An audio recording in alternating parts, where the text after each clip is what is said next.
Mamili po sila. For the sake of discussion po, no, halimbawa pumayag siya, paano kaya pipiliin ang kanyang kapalit? Kasi 11 po kayo sa minority, 11 na lang din po sila sa majority na pwedeng bumoto dahil wala nga po sina Senador De La Rosa at Estrada. Paano kaya ito? Di kanya-kanya po, ika nga, ika nga, yung ika, ganon, pilay. Inakang yabang-yabang mo, tinan mo. Oh. Pucha, lahat nung tiningnan niya sa baba, yung sagot, wala siya may sagot kasi bobo.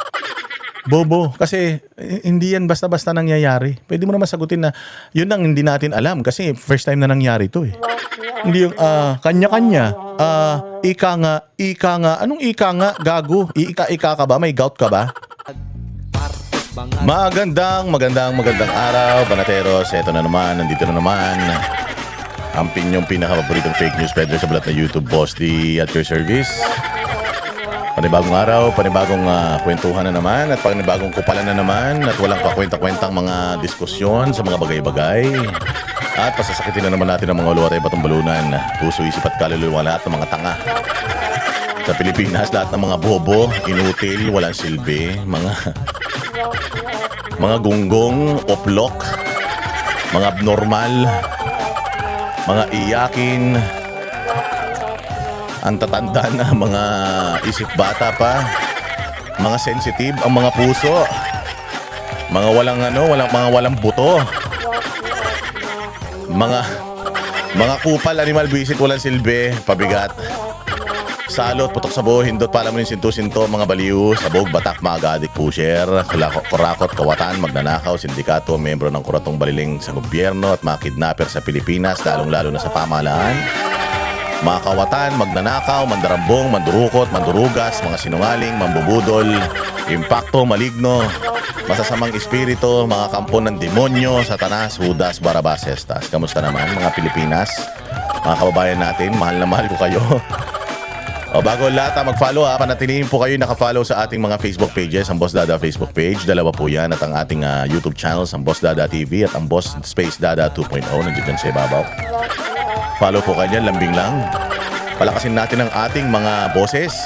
I-share po natin ang lahat ng mga videos na ina-upload natin both in Facebook and YouTube. Maraming salamat sa inyo patangkilik.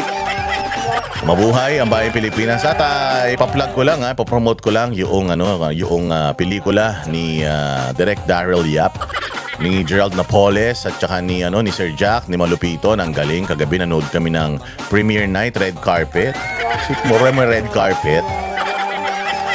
Oo, napakahusay. Ang dami nating mga na-meet doon, mga vloggers din, mga Duterte vloggers nandoon, yung mga vloggers na lagi nandiyan sa Senado, nandiyan din sila. Oo, na-meet natin yung iba mga kilala na natin, yung iba mga bago nating kilala. Napakahusay nung istorya, mga bossing. Matagal na akong hindi nanonood ng sine. Oo, matagal na. Kasi feeling ko pag nanood ako sine, sayang lang kasi nandiyan naman yung Netflix, nandiyan naman yung mga Disney Plus, mga Amazon Prime, ganyan, mga HBO Go. Meron kasi ako noon, kompleto ko eh. So halos lahat naman mapapanood mo. So bakit ka pa manonood ng sine? Yun yung iniisip ko, pero naisip ko pa rin na kailangan pa rin talaga natin manood ng sine, mga bossing, kasi kailangan natin tangkilikin yung mga local artists natin, lalong-lalo na yung mga local films. Kasi tayo lang din ang inaasahan ng mga yan. Yung mga artista na yan, kahit karamihan dyan, mga dilawan, bigyan natin sila ng kabuhayan. O manood kayo ng sine. Minsan maganda rin yun. Lumalabas kayo. Tapos kasama ninyo mga pamilya ninyo. You're spending a little. For bonding. Di ba, bonding moment. Ang ganda nitong pelikula na ito na Love Ngo. Dati ang pamagat supposed din yan, Ngongo eh. Pero Love Ngo. Ang ganda. Kwento ito patungkol sa mga taong may kapansanan sa pagsasalita at sa kanilang pisikal na kanyuan, yung may mga bingot, ganyan. Po dyan, isa po sa mga cast at si Sir Jack Argota ng Banateros. Grabe si Jack Argota, hindi lang pala siya magaling na Banateros, na angkor, magaling mamburaot, magaling din pala talaga siya na artista. Bilib na bilib tayo. Ang galing. Ang ganda nung ginanapan niyang role doon. Aso. Hindi, ang galing ni Direk Daryl Yap. Alam niyo yung na yan, yung pelikula na yan, nagsisimula pa lang yan. Actually, tinitape pa lang nila yan. Naglabas lang sila ng spoiler na they're creating or making a movie At ang ano nga, ang konsepto nga ay may mga kapansanan, ngongo. Ang dami ng reklamo. Ang dami ng gano'n, salita kagad, ganito, ganyan, ganito, pinagtatawa na, pinagtanginan nyo. Sabi ko nga noon, hindi pa nagsisimula yung pelikula, sinushoot pa lang, nagrereklamo ng mga tarantado. Oo, kaya very controversial kasi talaga si Daryl Yap eh. Si Daryl Yap ano yan eh, unconventional na director yan. At yung mga ginagawa niyang mga pelikula, mga indie film, ewan ko, indie film ang tawag ko dyan eh. Pero hindi ko alam kung anong tawag. Pero local yan, mga local artists ang ginagamit. And ano naman, tawag dito, napakaganda ng istorya kasi lahat yan, yung istorya na yan, nag-direct, nag-conceptualize si Direk Daryl Yap. Go say talaga eh. Meron pang isang pelikula si Daryl Yap na hindi pa pinapalabas.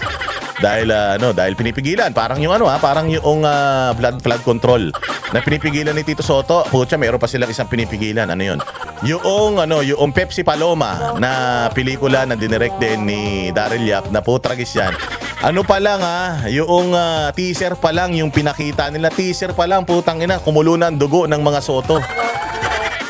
Oo, dumugo na kagad ang puso ng mga Soto at nagsampa na sila kagad ng temporary restraining order kaso kay Daryl Yap para hindi matuloy yung pelikula na yun may palabas, ma-take down yung teaser, tapos mag-public apology daw siya. Grabe na para sa kanila talaga pag iskandalo na sila ang gumawa. Oy, alam naman yan, may mga news clippings tsaka mga news write-ups noon sa dyaryo, lalong-lalo na kasi wala pa naman masyadong wala pa social media noon. Dyaryo, hindi na masyadong sa TV yun eh. Pero sa dyaryo, maraming mga write-ups tungkol diyan kung paano ginahasa. Oo, nang walang kalaban-laban itong si Pepsi Paloma ng mga yung Itbulaga. Mga taga Itbulaga, tutangin na ninyo. Hanggang ngayon nanggagahasa kayo ha. Oh, ito ay ayon sa sa mga reports at ayon dun sa mga istoryahe. Hanggang ngayon nanggagahasa kayo, pati itong Senado ginagahasa ni Tito Soto ha. Ang ina ninyo talaga. Mga hayop kayo talaga. Pero mga bossing abangan natin yan kasi may mga demanda si Daryl Yap diyan, pero alam niyo si Daryl Yap kupal yan. Oo, tarantado yan, walang pakialam yan eh. Oh, so galit na galit nga yung mga conventional na mga director diyan kasi insecure, mas mayaman si Daryl Yap sa kanila. Anyways, yan nga yung Love Ngo. Panoorin po ninyo yan sa sinihan ha. Sa sinihan, wag na kayong mga peke. O, so tangkilikin natin ng pelikulang Pilipino kasi isa rin yan sa mga nagpapaunlad ng ating ekonomiya.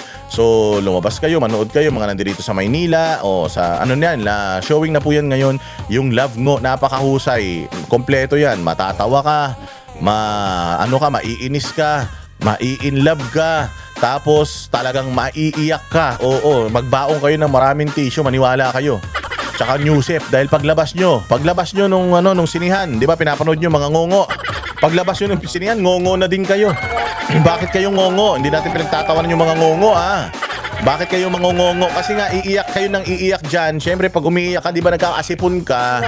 Oh, parang ngongo ka na din paglabas mo, At saka pag napanood mo yan, dahil yung pelikula na yan, puro ngongo yung nagsasalita dyan, sigurado ko, maghahanap ka ng ngongo. Paglabas mo, asan ba may mga ngongo ba dito? Tapos gusto mo na silang kausapin kasi nga, maiintindihan mo na sila. Ang galing. Napakahusay. Direk Daryl Yap, mahusay ka. Magaling yung ginawa mong pelikula na yan. So, I urge mga banateros dito, kung ipapalabas sa ibang bansa, panoorin ninyo. Pero yung mga nandito sa Pilipinas, naka-ano na po yan. Naka-showing na po yan ngayon. Kagabi ang premiere night. And then, ngayon po, showing na po yan sa lahat ng mga SM Cinemas yata. Hindi ko alam kung sa mga ibang sinihan. Pero tingnan nyo na lang. Oo, Love Ngo, ang ganda, worth it. Yung perang babayaran nyo, ibabayad nyo dyan sa pelikula na yan. Solid na solid. Sigurado ako na talagang mapupukaw ang inyong imahinasyon, inyong atensyon, inyong emosyon at inyong kasiyahan. Makakalimutan niyo yung mga pagnanakaw sa gobyerno. Gusto niyo makalimutan yung mga kahayupan ng mga politiko? Manood kayo niyan manood kayo niyan. Naku po, ito na nga, mahaba-haba kasi itong ating mga pag-uusapan ngayon mga bossing dahil kahapon nagkahamunan pa. Diyan sa Senado, pangalawang araw na hindi umatin ang sesyon ng Senado. Ngayon umiiyak ang mga buwaka ng ina. Umiiyak ang mga puki ng ina na mga tulpo na ito. Silang dalawa lang naman ang yak-yak ng yak-yak. Bakit? Kasi sila yung pinakabobo eh. Ang mga tao may ingay, sila ang bobo. Kaya makikita mo doon sa Senado, di ba? lahat naman nagsasalita ng maayos, sila Mig Zubiri, sila Kiko Pangilinan, somehow maayos naman mga salita nila, gumagamit sila ng mga salita na, alam mo yun, yung pang-edukado. Pero kasi meron dyan dalawa na bobo na hindi edukado, na parang putang ina pinalaki sa imbornal ng mga magulang nila. Yan yung mga tulfo na mayayabang, yung mga tulfo na putang ina, kung makapagsalita sa radyo, akala mo sila may-ari ng mundo. Kung makapagsabi sila ng bobo, tanga sa mga tao, at kung magalit yan sa mga mabababang posisyon sa gobyerno, akala mo pukin ng ina mga abogado. Pero mga tanga naman, mga inutil naman, mga bopols naman. Putya, ang kaya lang naman solusyonan yung mga chismis, ayaw-away mag-asawa, yung mga sangkot, yung mga nangangabit na mga kala mo hindi sila nangangabit. Akala mo wala mga babae ang pukin ng ina. Lalong-lalo na ito si Rapi Tulfo, akala mo napakatino ng putang ina, balita ko manyakis yan.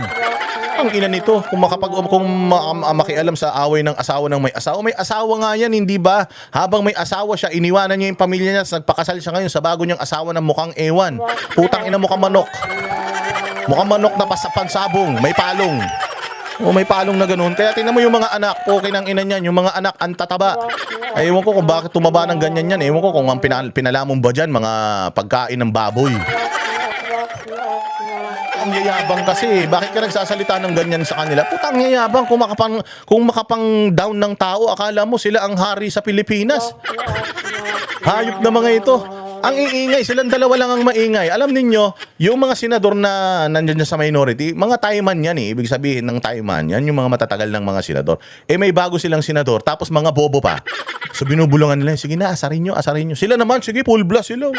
Oo, sige, salita rito, salita dyan, ad hominem dito, ad hominem dyan. Pukin ang ina niyan. Akala nila, puging-pugi sila sa sarili nila, hindi nila alam. Tinatarantado sila ng mga kasama nila sa minority. Kasi yung mga kasama nila sa minority, mga pinanganak yan sa sa Jerusalem. Lumaki mga yan sa Israel. Puta ina yan. Mga santo yung mga yan eh. Sila Risa Ontiveros. Hindi sila masyadong nagsasalita ng pangkalsada. Ito putya talagang bakbak sila eh. Yung mga ginagamit na salita, puta may nangahamon pa si Rapi Tulfo nangahamon. Akala niya na sa Rapi Tulfo in action siya nangahamon. Gago, tarantado ka pagka nagdebate kayo ni Alan Peter Cayetano. Putang ina mo, saan ka kukuha ng saan ka uhugot ng experience sa Rapi Tulfo in action? Ilan to mga to ang yayabang. Ay na magkapatid na Tulfo na to. Buti hindi nanalo yung isang kapatid. Yung nakasalamin, pukin ang ina niya. Kahit natutulog, nakasalamin daw yan. Sobrang tanga niyan. Buti na lang, hindi nanalo yun. Imagine mo kung may nanalo yun. Putang ina, may 3 bobo sa Senado. Pinakabobong magkakapatid sa buong mundo. Pukin ang ina niyan. Sa totoo lang. O di ba ganyan sila magsalita? Tapos pag sila ginaganyan, magagalit. O di ba gusto niyo ng barubalan? Kaya nga sabi ko dito kay Alan Peter Cayetano, putang ina, kailangan maging baboy ka na rin. Kapag ganyan ang kalaban mo, putang ina, mga walang prinsipyo, walang utak, mga inutil, tanga, at mga matataas ang tingin sa sarili, putang ina na umunlad lang ng konti buhay. Putya, akala mo kung makapangmaliit na ng tao. At ang matindi na ito, ang binabakbakan nila, putang ina niyan, ang tagal ng senador, abogado. Putas, ano ba tinapos ng mga buwaka ng ina niyan? Wala naman. Ang ina, baka nagtapos lang ng mga computer technician, mga pukin ng ina niya kung makapagsalita sa mga senador ng mga abogado. Ang yayabang, akala mo ang tatalino. We should bend the law. Puking ina mo, bend the law, tapos magsosorry ka pagkatapos kasi bobo ka. Ang ina niyan, kabago-bago nyo dyan sa Senado. Actually, kabago-bago ng party list nyo dyan sa Congress. Putang ina, magnanakaw na kagad yung party list nyo. Di umano eh. Mga ulol kayo kung makapagsalita kayo. Tangina, dati kung makakampi kayo sa mga Duterte, kung makabati kayo sa mga Duterte, pucha, ngayon biglang nagbago ha. Matapos yung hearing ni Rapi Tulfo sa PCSO, sa smuggling, pukin ang ina, biglang nagbago yung prinsipyo niya. Biglang, ewan ko kung natapalan ng pera yung pagmumukha niya, kaya biglang huminto yung kanyang mga investigasyon. At the same time, biglang nagbago yung kanilang posisyon. Lalong-lalo na to si Erich. Si Erich, ganito ang istorya ng ulol na yan. O, Amerikano yung pukin ng ina niyan. Dinaya niyan yung Amerika, tumanggap ng sweldo, benepisyo. Putang ina yung pala peke dokumento. Mantakin mo man, luloko ka na tao, tapos ang lakas ng loob mo, makapaghamong ka dyan sa Senado. Ulol ka, niloko mo nga yung bansang Amerika, putang ina ka, pinakinabangan mo, tapos umuwi ka dito sa Pilipinas. Pag uwi mo dito sa Pilipinas, putang ina, nakikinabang ka parehas, nakikinabang ka sa benepisyo ng Amerika dahil ang pasaporte mo, Amerikano. Amerikano ka, dinugas mo iba pangalan na sinabi mo, bumili ka ng birth certificate doon, gumamit ka ng ibang identity. So, ibig sabihin man, luloko ka, scammer ka, dati pa scammer ka na. Ina nyo, mga kupal kayo. Tapos ngayon, nagpunta yan dito. Sa Pilipinas, binigyan niya ng posisyon ni Pangulong Duterte. Nilagay siya sa Nilagay siya sa isang posisyon o hindi siya na-confirm kahit sa kahit sa administrasyon ni Bongbong. Ginawa siyang DSWD secretary, hindi siya na-confirm. Bakit? Si Marcoleta, kaya sila galit na galit kay Marcoleta kasi nasa Committee on Appointment si Marcoleta, binisto ni Marcoleta na yan si Erwin Tulfo, hindi Pilipino. Okay nang ina niyan. So hindi yan na-confirm bilang DSWD secretary. Hindi na-confirm yan kasi nga merong question patungkol sa kanyang citizenship, hindi siya Pilipino. Bawal po yun. Kung hindi ka Pilipino, magiging kang secretary sa Pilipinas or magiging kang halal kasi nakalagay yan sa yung qualifications kapag ikaw ay magiging kang tatakbo ka sa posisyon sa isang opisina, kailangan Pilipino ka. Paano ka magiging Pilipino kung kung Amerikano ka? Ngayon kung dual citizenship ka, i-denounce mo yung isang citizenship mo at ikikip mo yung Filipino citizenship mo. Ngayon, pwede niya nang ikip yung Filipino citizenship niya kasi paldo na sila Paldo na sila, hindi na nila kailangan yung Amerika, yayamanin na sila dito sa Pilipinas o na mga mansyon na yung mga bahay nila. Dati naman, sabi niya kaya siya nagpunta ng Amerika at nagsundalo kasi meron daw siyang nabuntis tapos yung kailangan daw ng mga diaper ganyan, so mahirap ang buhay kaya naipagkasapal na rin siya sa ibang bansa. So ibig sabihin hindi siya mayaman.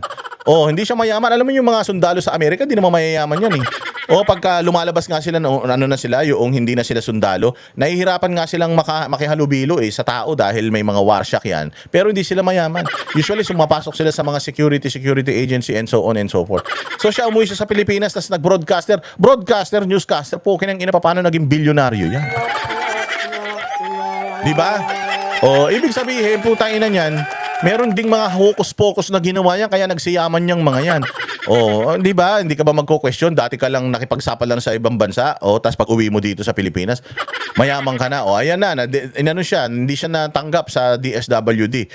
Anong ginawa ng administrasyon? Putsang ina niyan, yung kanilang party list na corrupt, yung ACT-CIS na party list. Yung ACT-CIS party list na yun, yaan yung may mga yung mga party list representative nila, yung mga YAP, ang apelyido. Putsa mga yan, naka-freeze ng mga asset niyan dahil mga kawatan.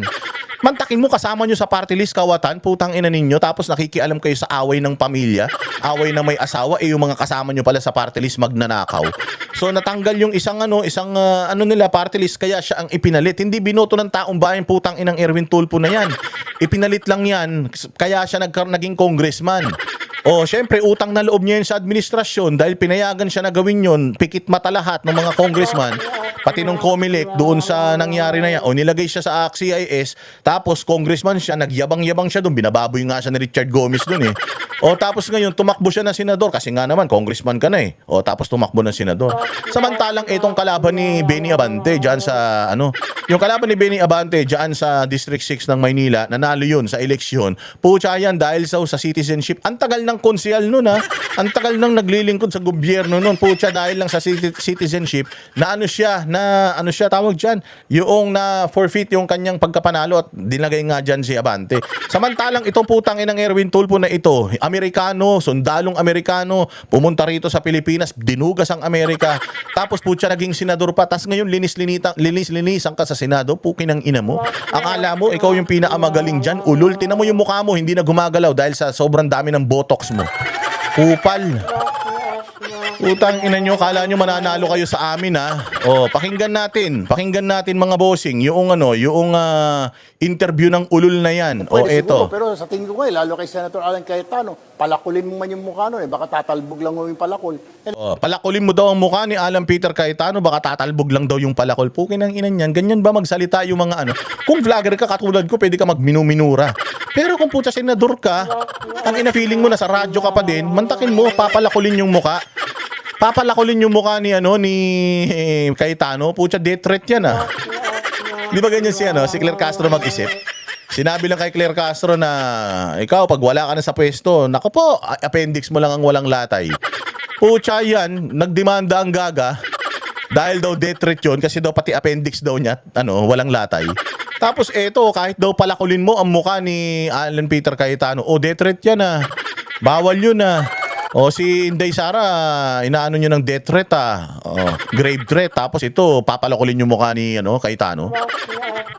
Tapos okay lang sa inyo. Hindi ba? So, ganyan siya magsalita kahit palakulin mo yung mukha ni Cayetano eh. Makapal ang mukha niya, baka tumalbog lang eh. Pero pag sila sasabihan mo ganyan, magdidemanda. Tinan mo si Rapi Tulfo, dinimanda niya si Atty. Libayan. O kasi nga, binabanatan niya siya ng binabanatan ni Libayan. Kaya tinadtad niya ng kaso. Okay na yung ina ninyo. Ang hilig niyong tumira sa kapwa ninyo. Tapos kapag kayo ang titirahin, puta, mga iyakin kayo, magkakapatid kayo. Gusto nyo, magsuntukan na lang tayo eh. Hamon-hamon kayo, tanginan nyo. Akala nyo naman, ang tatapang nyo. Akala nyo, ang dami nyo na napatay na tao. That's just my opinion, no? Di naman ako kabastusan, sorry po. Di daw kabastusan yun. Mantakin mo ganyan, ka-fickle-minded yung putang inang bobo na yan. Sinabi niya, si Alan Peter Cayetano, kahit palakulin mo ang mukha nun, tatalbog lang sa kapal ng mukha niya. Tapos sasabihin niya na, pasensya na, hindi yun kabastusan. Ano yun? Putang ina na sa Biblia yan. Kung hindi kabastusan yan, ano tawag dyan? Putang ina niyan.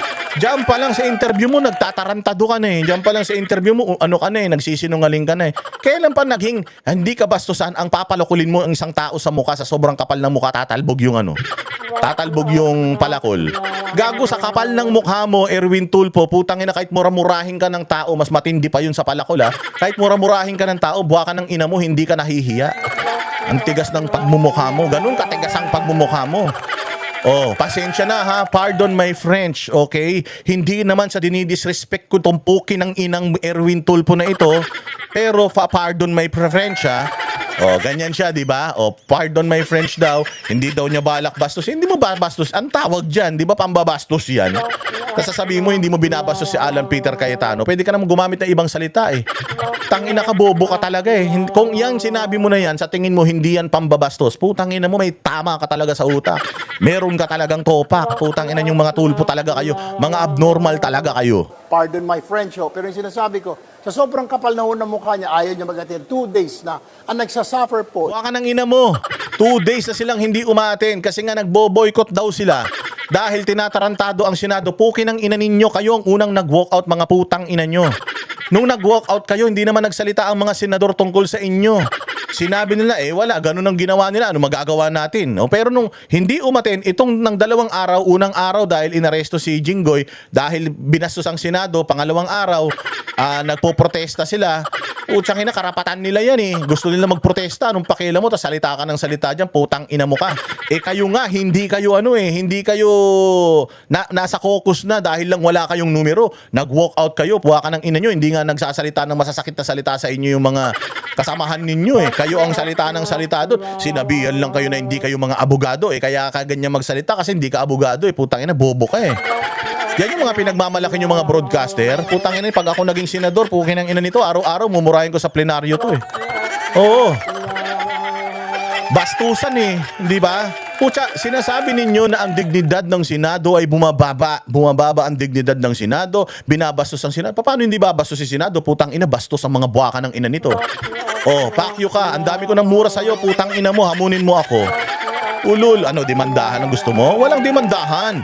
Putang ina, pag makapal ang mukha mo, lingkod bayan ka, walang demanda, murahan lang tayo, puking ina mo. O ganyan ba gusto mong salitaan? O masakit ba? O nasasaktan ka? O yung mga staff mo na nanonood ngayon, susumbong kayo sa amo nyo? Ulul, hindi kami natatakot kay Tulfo, puking ina niyan. Natatakot dyan. Yabang nyo, tangina ninyo. Umalis kayo sa session. May caucus, debate, nag-walk out kayo. Tapos ang sabi ninyo, Nobel yung ginawa ninyo. Nobel yung ginawa ninyo, wala lang kayong numero. Hindi nyo lang kayang maipagdebate sa mga abogadong magagaling ng majority. Nag-walk out na kayo. Tapos ito, meron namang valid reason ang majority senators kaya talagang pinapakita nila sa pamahalaan, pinapakita nila sa tao kung gaano ka-importante ang Senado. Oo. Sige, pilayin natin. Parang parang yung mga driver din, tsuper ng jeep. Anong ginagawa ng mga tsuper ng jeep?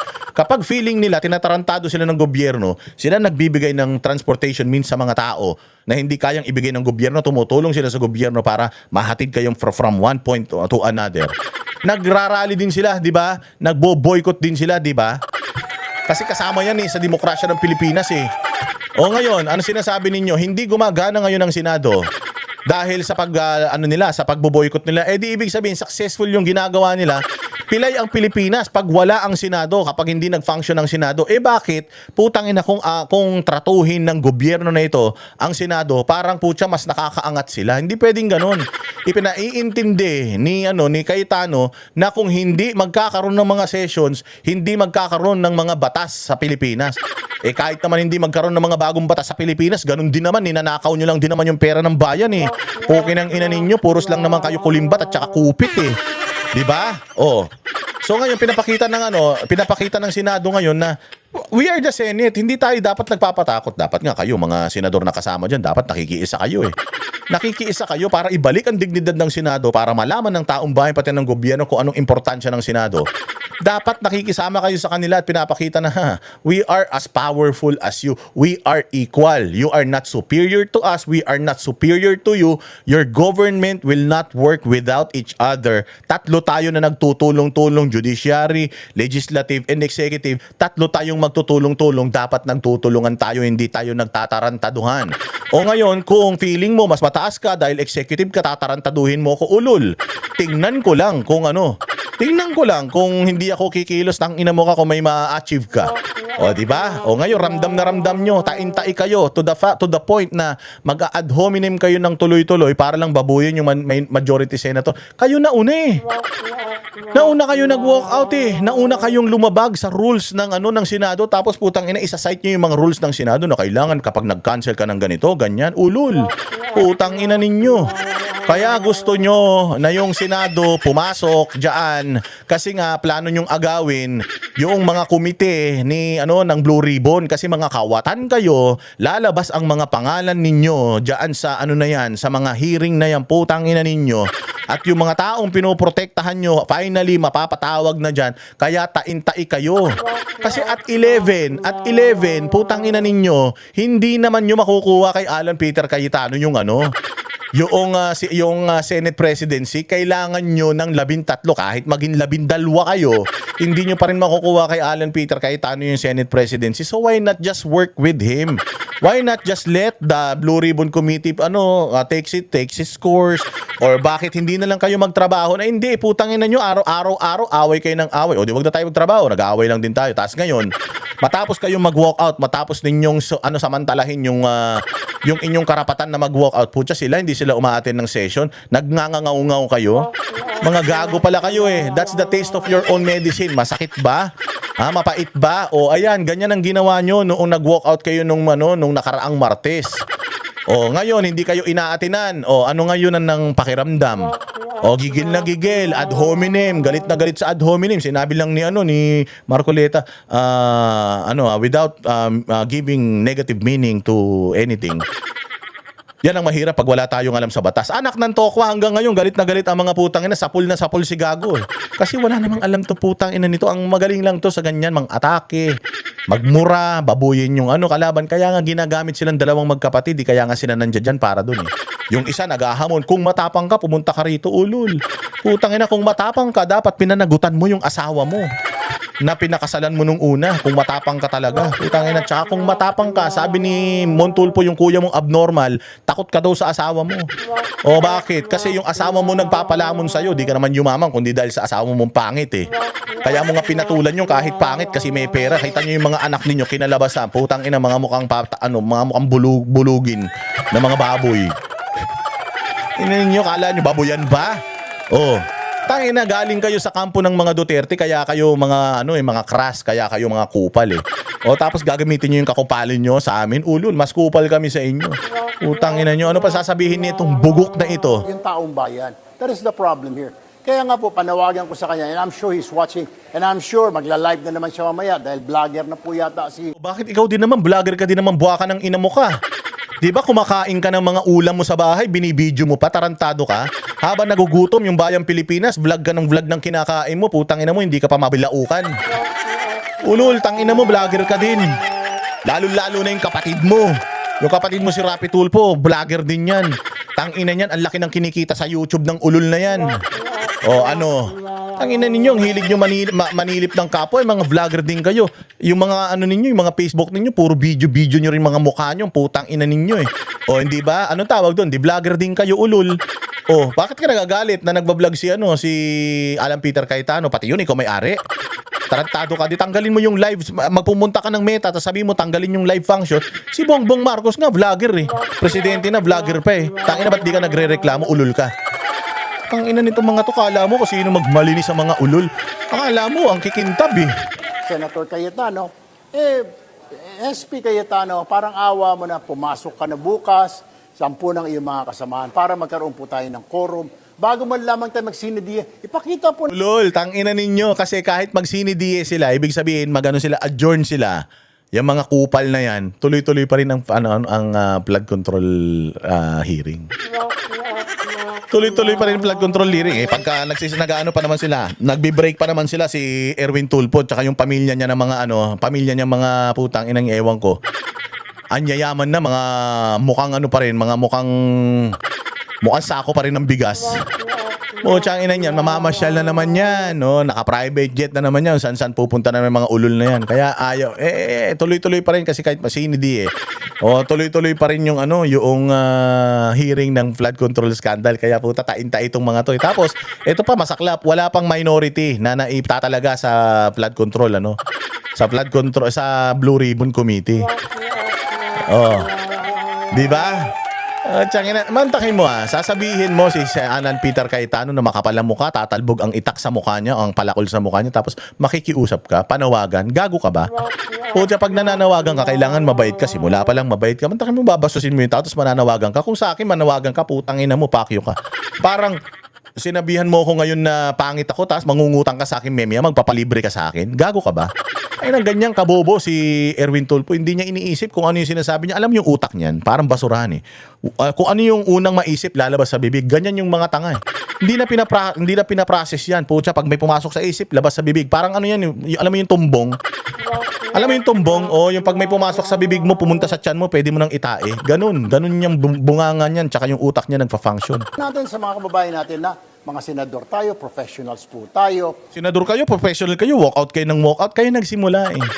Tangina sana, pwede sana kayong manermo na ganyan. Kung hindi nyo ginawa yung pag-walkout, sinimulan nyo ng katarantaduan, tapos pag ginawan kayo ng katarantaduan, iiyak kayo. Sinasabi ko sa inyo eh. Kaya nga lahat ng mga post ninyo, puro laughing emoji yung nilalagay ng mga tao eh. Kaya nga kayo nagpatay ng mga comment sections ninyo. Yan sila Mig Zubiri, Kiko Pangilinan, at kung sino-sino pa. Kaya nagpatay ng mga comment section yan. Kasi nga, inuulol sila ng taong bayan. Wala yung taong bayan sa mga rally sa kalsada. Pero puta, full force kami sa social media. Pukin ang ina nyo, bumoboto kami lahat. Minumura kayo lahat sa comment section. Puta, mas marami yung mura kaysa bumabati sa inyo. Yung bumabati sa inyo, lilima lang yung kaibigan. Puta, yung nagmumura sa inyo, daan-daan yung mga kaibigan, daan-libo yung mga followers, mga kupal kayo. Wala po tayong ika nga tinatago. Hindi po tayo nagtatrabaho dito para sa ating mga sarili. Ulul, hindi nagtatrabaho para sa inyong mga sarili. Bakit hindi nyo kaya makipagtrabaho sa kanila? Ang inan to, hipokrito. Gago, wala na naniniwala sa'yo. Alam mo, ang naniniwala sa'yo, baka yung pinsan mo lang. At saka yung mga kapatid mo rin tanga. At saka yung iba pa, mga mangilan-ngilan, lilima siguro ng mga bobo sa Pilipinas. Tingnan mo comment section ng ng Facebook page mo. Para maalaman mo. Tangina ninyo, sa ngalan ng kapangyarihan at pera, yung prinsipyo ninyo na hinahangaan ng tao. Hindi naman kayo inilagay dyan dahil sa matatalino kayo eh. Alam naman ng taong bayan na bobo kayong magkakapatid eh. Naputsa siguro habang pinagbubuntis kayo ng nanay ninyo, baka sumakay ng kabayo yung kaya naumpog-umpog yung mga ulo nyo sa sinapupunan niya eh. Kaya kayo mga tanga. Alam ng mga tao na mga tanga kayo. Pero alam na din ng mga tao na may mga prinsipyo kayo dati at nakikinig kayo sa masa. Na makamasa kayo. Yun naman ang gusto ng tao. 70%, 75% ng mga Pilipino mahirap at masa, walang aral eh. Umaasa sila dun sa mga tao na matatapang, may boses, na kayang panindigan yung mga sarili, yung mga prinsipyo, at feeling ng mga tao sa Pilipinas, ipaglalaban sila nung putang ina ninyo. Nung naging mga senador kayo, biglang nawala yung mga prinsipyo ninyo, tapos napapabalita pang mga kawatan din kayo, putang ina niyan. So ginamit nyo lang yung tiwala ng mga tao sa inyo bilang mga tulpo, matatapang, tulpo, may prinsipyo. Putya ngayon ang mga tulpo, aso ng administrasyon. Gago.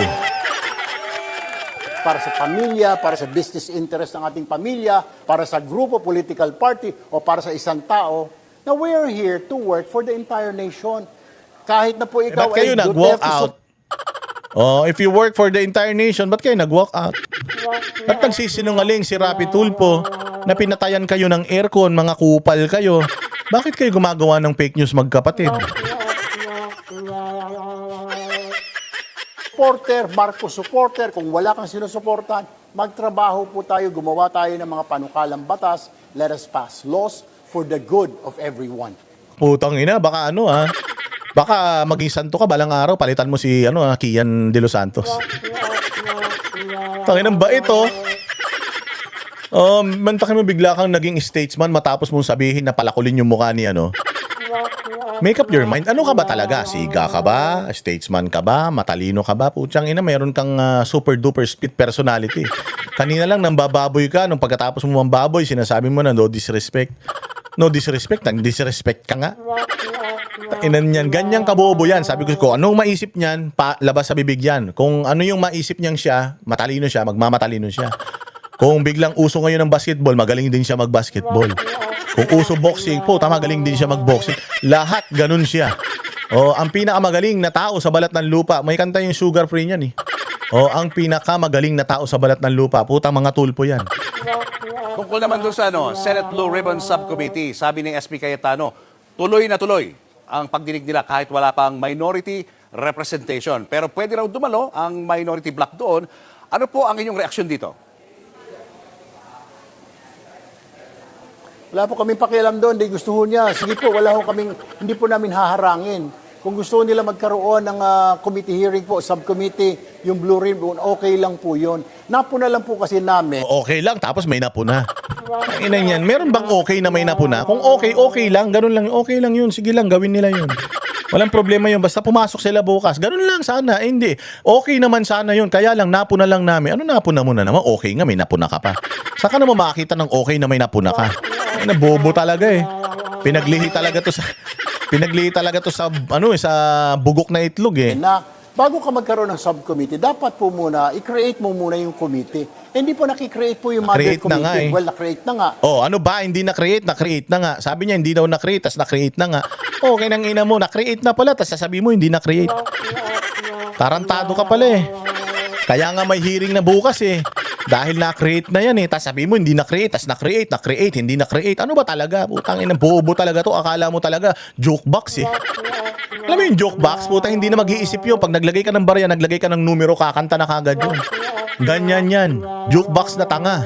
Si Senadora Pia Cayetano nga po, dapat po siya po, dadalhin po sa floor yun para aprubahan po ng lahat na magagawa tayo ng subcommittee. Ganun po yun ang process. Gago, hindi ganun yun. Ikaw bilang committee, chairperson, pwede ka nang gumawa ng subcommittee dahil ikaw may ari noon. Na hindi ginawa ni Lacson. Hindi pinayagan ni Lacson na mapunta sa ibang kamay yung flood control anomaly hearings. Pwede yon. Sinabi na ng mga dating mga senador na pwede yun, pati mga congressman sinasabi pwede yun. Ano ka ba? Tanga ka. Kaya nga nagkakaroon ng quadcom, tricom. Hindi na yung pinadadaan sa plenaryo. Ano na yan? Discretion na yan ng committee chairman, chairwoman. Kung anong gagawin niya sa kanyang committee. Ang pakialam. So, hindi po yung rekta na lang. Pero okay pa rin po yun sa amin. Napag-usapan namin sa minority. Sige po, mag-subcommittee po kayo. Kung mag-iimbita kayo, sasama ho kami. Kung may invitation po kami. Wala pa naman ho kami natatanggap na invitation na pwede po kami mag-attend sa Thursday ng subcommittee hearing po ng Blue Ribbon. Sabi na nga ni Alan Peter Cayetano, gusto nyo magpunta kayo eh. Nagpapaawa ka na naman. Sa bagay, hindi ka naman kailangan doon. Tanga ka eh, tsaka sangkot ka doon eh. Sangkot ka eh. Sabi nung mga 18 Marines, may 5 maleta daw ang tinanggap mo eh. Kaya pala naka-Amerikana ka na. Dati naka-t-shirt ka lang eh. Tayo na kupalan. Pwede pala yun na hindi sila attend ng session pero sa committee hearings, pwede silang umattend. Pwede naman. Pwede naman. Oo. Pwede naman. Kasi magkaiba yung session, plenary session, at saka yung mga committee functions. So, pwede. Bakit hindi? Hindi ko nga maintindihan. Parang Julius, kanina ko pa hinahanap sa rules dito. Napudpud na yung daliri ko kahahanap. Gago, kahit mapudpud ang buto mo. Oo, kahit yung burat mo mapudpud, kung saan babae mo sinushoot yan. Kakahanap ng rules na hindi mo makikita pag nakapikit yung mga mata mo. Kung ikaw aso ka ng administrasyon, putya kapag ka makakaapekto sa administrasyon, kahit anong hanap mo, hindi mo makikita. Kahit sa harap mo na, kahit tinutuklaw ka na. Ng pahina kung saan doon na hindi pwedeng sa sesyon, okay lang hindi sa sesyon, pero pag committee hearing po pwede. Hindi ko maintindihan talaga parin Julius. Talaga. Yung maintindihan kasi una sa lahat, bago ka, tapos pangalawa, tanga ka. Oo, sa totoo lang, ang nagtataka, inosente. Oo, ganun. So, ibig sabihin, inosente ka, ignorante ka, kaya ka nagtataka. May mga abogado dyan, tanungin mo yung mga matatagal ng senador. Para may matutunan ka. Hindi yung puta, yak-yak ka lang ng yak-yak sa mga akala mo, presumptions mo, mga naiintindihan mo. Kanina ko pa hinahanap, wala akong makita at inutusan ko na rin po. Wala ka talagang makikita, Erwin Tulfo. Wala kang makikita pag ganito ka. Higit 120 million pesos ang natanggap na donation ni Erwin Tulfo para sa kanyang 2025 senatorial campaign. Oh, putang ina. Wala ka talagang makikita kapag ka ganito ka, inaakusahan ka na magnanakaw ka. 120 million na campaign donation. Konektado sa Yap Brothers. At yung Yap Brothers, putya, yung panahon pa ni Pangulong Duterte, nangungurakot ng mga hayop na yan. Na-freeze pa yung mga assets niyan ngayon. ACT-CIS yan. Kasama niya yan sa partido, sa party list niya. Kaibigan nila itong mga ito. O, tangina, kaya naman pala.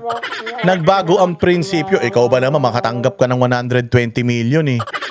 O, may, di ba, sabi ko nga sa inyo, sabi nila, si Michael Jackson daw, ay kakaiba.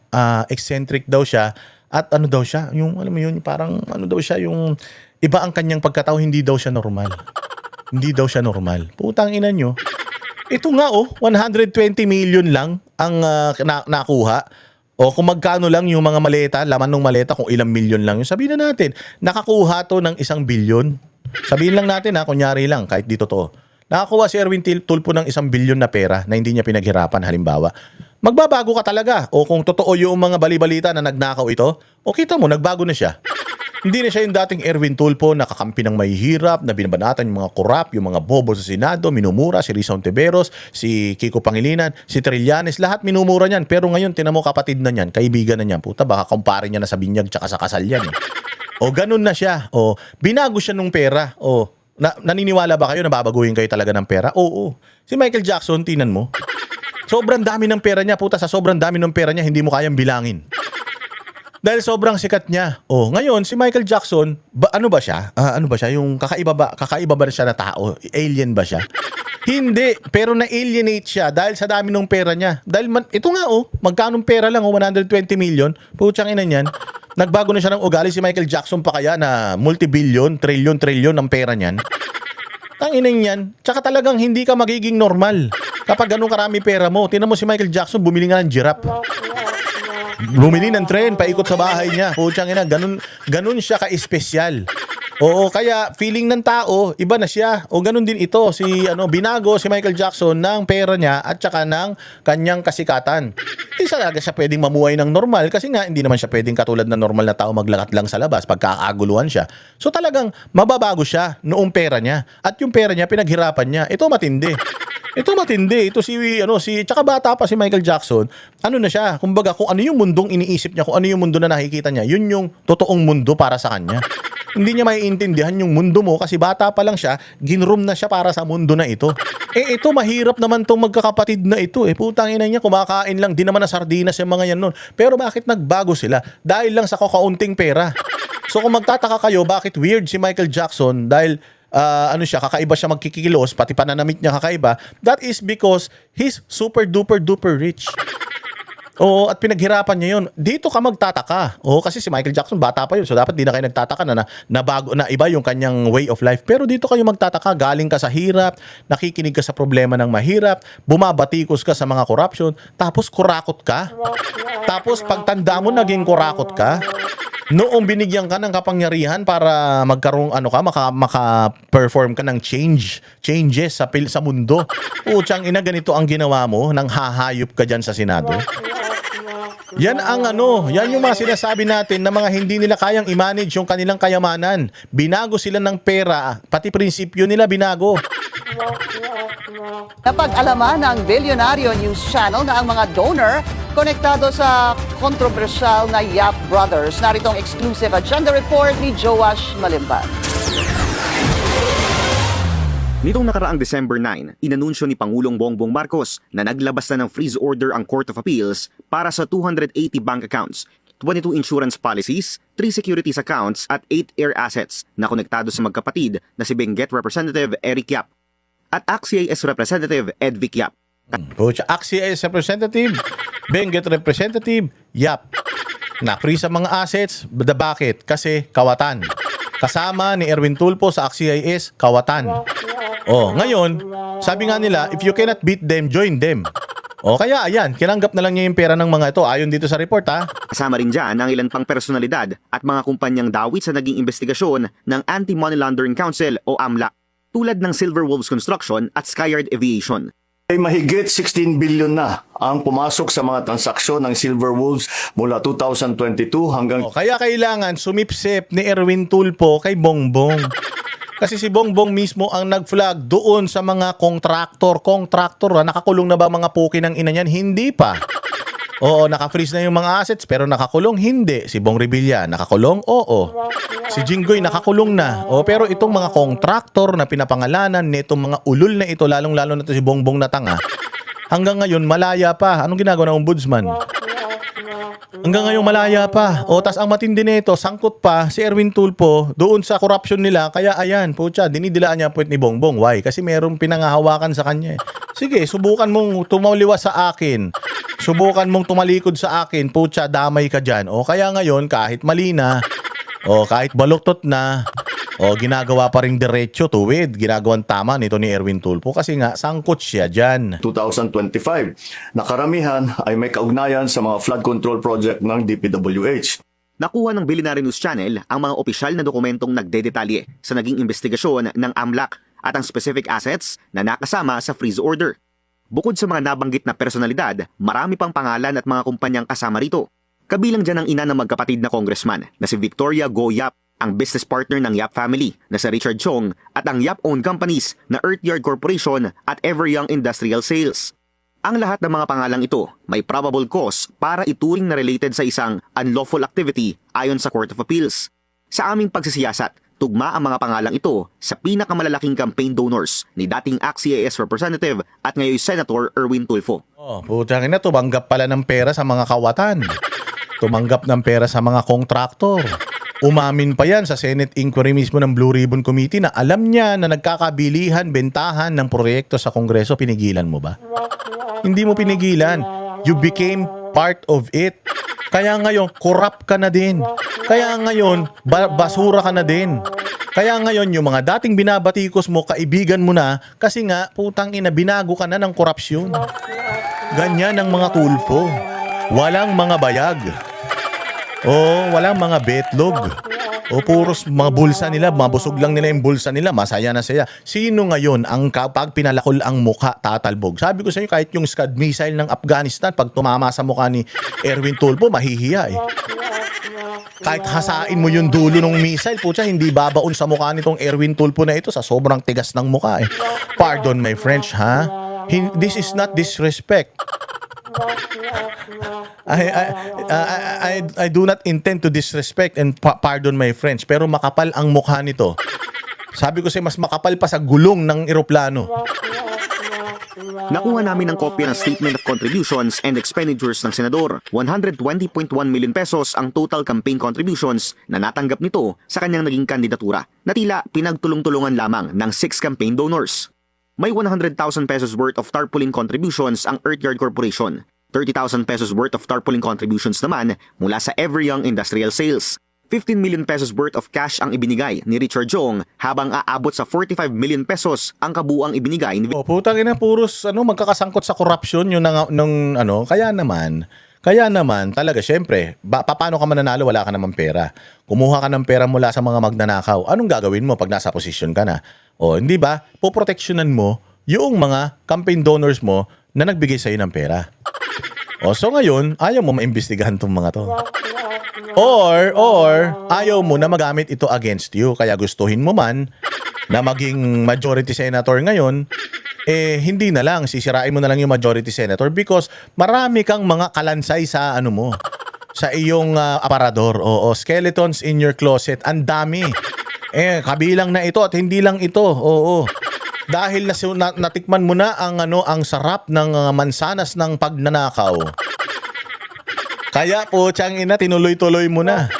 Oh, di umano sabi ng mga ng mga 18 Marines, baka magdemanda ka. No disrespect nga. Sabi ng 18 Marines, 5 maleta daw yung dineliver sa iyo. Oh, ito ang hawak sa liig niya. Ito ang kanyang kaya nag-iingay siya ngayon kasi nga, putsang ina, hoy. Kayo pinakabobo dyan. Hindi magsasalita ng ganyan yung ibang mga kasama nyo kasi matatalino yan. Kayong dalawang magkapatid, tanga kayo. Kaya dapat lang kanyong magsalita ng mga ad hominem dyan. Manghamon kayo, magbalasubas kayo, mang-fake news kayo dyan. Gawin nyo yung mga dapat nyong gawin kasi puta binuhay namin kayo. Or else, putang ina, sisingilin namin kayo. O ganyan. Or else, idadamay namin kayo, pati kayo kulong. O ganyan. Kaya ngayon, ang mga tulpo, aso na. Aso na. O, kasi di ba may bali-balita, may mga rumors na si Erwin Tulfo. Ay, hindi, Rafi Tulfo, nabigyan daw ng bilyon-bilyon. Nung mga kumukubra dyan sa PCSO at saka sa smuggling. Di umano chismis lang yan. Hindi yan totoo, mabait mga tulpo. Victoria Goyap. Bukod sa mga pangalang ito, 45 million pesos din ang donated ng isang Lindaso at 15 million pesos naman ang donated ng isang Cesar Basco. Bagaman hindi direktang nabanggit ang mga pangalang ito sa investigasyon ng AMLAC, kasama rin sa Court of Appeals order sina Harleen Soy Yap, na asawa ni Congressman Eric, at si Margie Basco Yap. O, di ba ito yung kinakaso ngayon kay Chis Escudero? Na si Chis Escudero daw tumanggap ng campaign fund sa isang hindi mabait na tao. O, bakit si Chis Escudero may kaso? Bakit itong si Erwin Tulfo na pinaglihi sa tangang kuto? Bakit hindi siya makasuhan ng COMELEC? O ayan may report na ng media May ebidensya pa yung bilyonaryo. O bakit hindi? Bakit si Chis Escudero dinidemanda? O bakit sino pa ba? Si Marcoleta. O bakit dinidemanda si Marcoleta? Unang-una sa lahat, yung donor naman ni Marcoleta, hindi naman yun contractor. Hindi naman magnanakaw yun. Wala naman pera ng gobyerno ginamit doon. Mantakin mo ito, magnanakaw na mga congressman at mga contractor ang binigay na pera sa isang tulpo. O bakit yan? Hindi yan sampahan ng kaso. Kaya nga siya ganyan magsalita ngayon.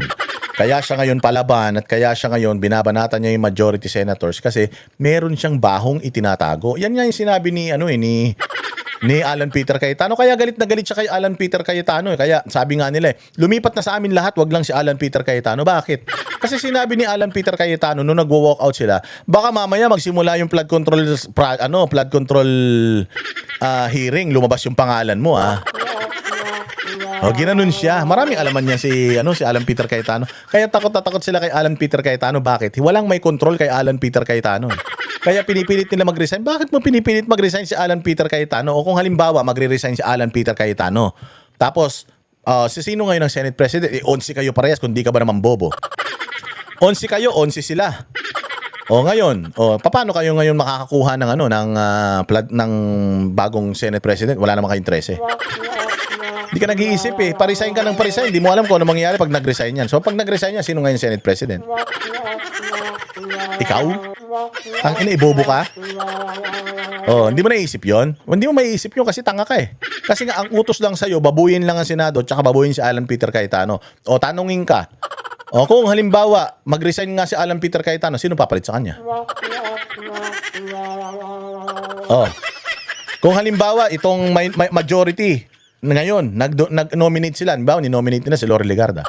Kayo, nag-nominate din kayo, ni-nominate nyo si Win Gatchalian. Magbobotohan kayo ngayon, puta, 11-11. Sino ngayon na magiging Senate President? Nga. Tanga. Naasawa naman ni Congressman Edvic. Mas malaki ng halos 10 milyon ang nakuhang campaign donation ng senador kumpara sa 110.3 million pesos. Bukod dito sa natanggap niya sa YAP, bukod dyan, nakatanggap pa yan, sabi ni Toby Chanco At sabi doon sa mga text messages nung Bersamin, nakatanggap pa itong kupal na ito ng pera galing sa flood control Malimaleta. Nung kampanya ng alyansa.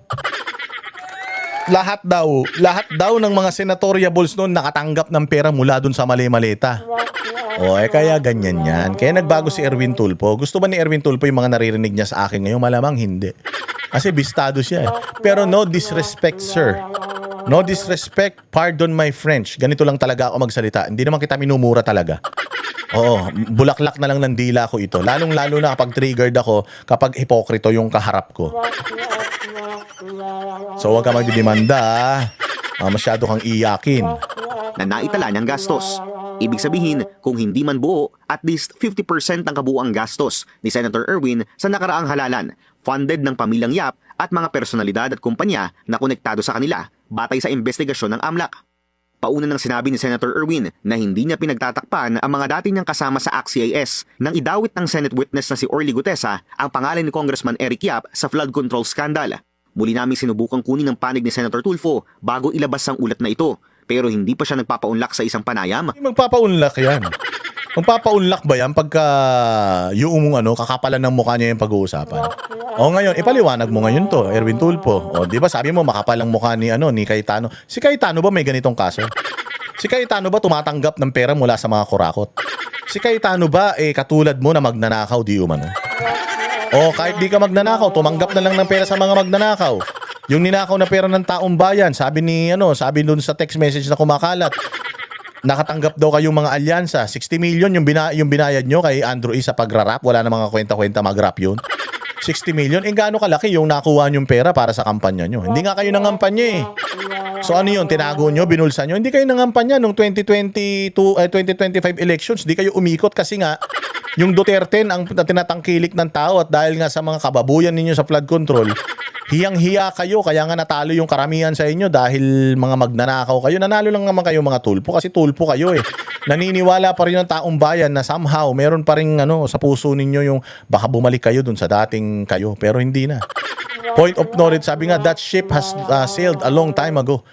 Iba na sila. Iba na yung mga Tulfo. Sila na po yung mga Tulfo na corrupt. O eto, tanungin natin siya kung paano mangyari sa Senado. Tali-talinuhan to, di ba? For the sake of discussion po, halimbawa pumayag siya, paano kaya pipiliin ang kanyang kapalit? Kasi 11 po kayo sa minority, 11 na lang din po sila sa majority na pwedeng bumoto dahil wala nga po sina Senador De La Rosa at Estrada. Paano kaya ito? Di kanya-kanya po. Tang-ina kanya-kanya. Tinan mo, ganyang kabobo yan. Pukin ang ina niyan. Ang galing magsalita pero walang utak. Mantakin mo magkakanya-kanya. Kaya nyo naman pala magkanya-kanya. Bakit hinahanap nyo pa yung majority ngayon? Di magtrabaho na kayo mga minority. Bobo. Ganyang kainutil, ganyang kabaog ang utak niyan. Ang tinanong siya, 11 kayo, 11 sila. Magre-resign si Cayetano. May bago silang may sa majority bago silang mag-i-nominate, meron din kayo i-nominate. Tiebreaker kayo. Wala namang toss coin diyan sa sa Senado. So papaano? Alam mo sagot ng gago, di kanya-kanya. Kanya-kanya. Ano 'yun? Kung sa nasa rules ba ng Senate 'yon, kahit mapudpud yung daliri mo kakahanap diyan sa rules ng Senate, walang nansalita doon na kanya-kanya, bobo. Yan ang sinasabi ko sa iyo eh. Putang ina kang hilig mo kasi pa-interview, tanga ka naman eh. Panay kasi ang pabotox mo sa mukha mo eh, kaya nagpapabata ka eh. Gusto mo yata marami ka pa makulimbat ng mga batang babae eh. Kaya nagpapabata ka eh. Dito ka magpa-inject sa utak. Para medyo tumalino ka ng konti. Ika nga yung grupo ika nga. Ulitin natin yung tanong. niya, mamili po sila.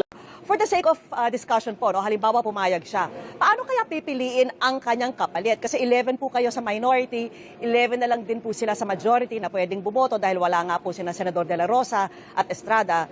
Paano kaya ito? Di kanya-kanya po, ika nga, ika nga yung... ika, ganon, pilay? Inakang yabang-yabang mo, tinan mo, lahat nung tiningnan niya sa baba, yung sagot, wala siya may sagot kasi bobo. Bobo, kasi hindi yan basta-basta nangyayari. Pwede mo naman sagutin na yun ang hindi natin alam kasi first time na nangyari ito eh. Hindi yung kanya-kanya, ika nga, anong ika nga, gago? Ika ka ba? May gout ka ba? Ito. Di kanya-kanya po, ika nga,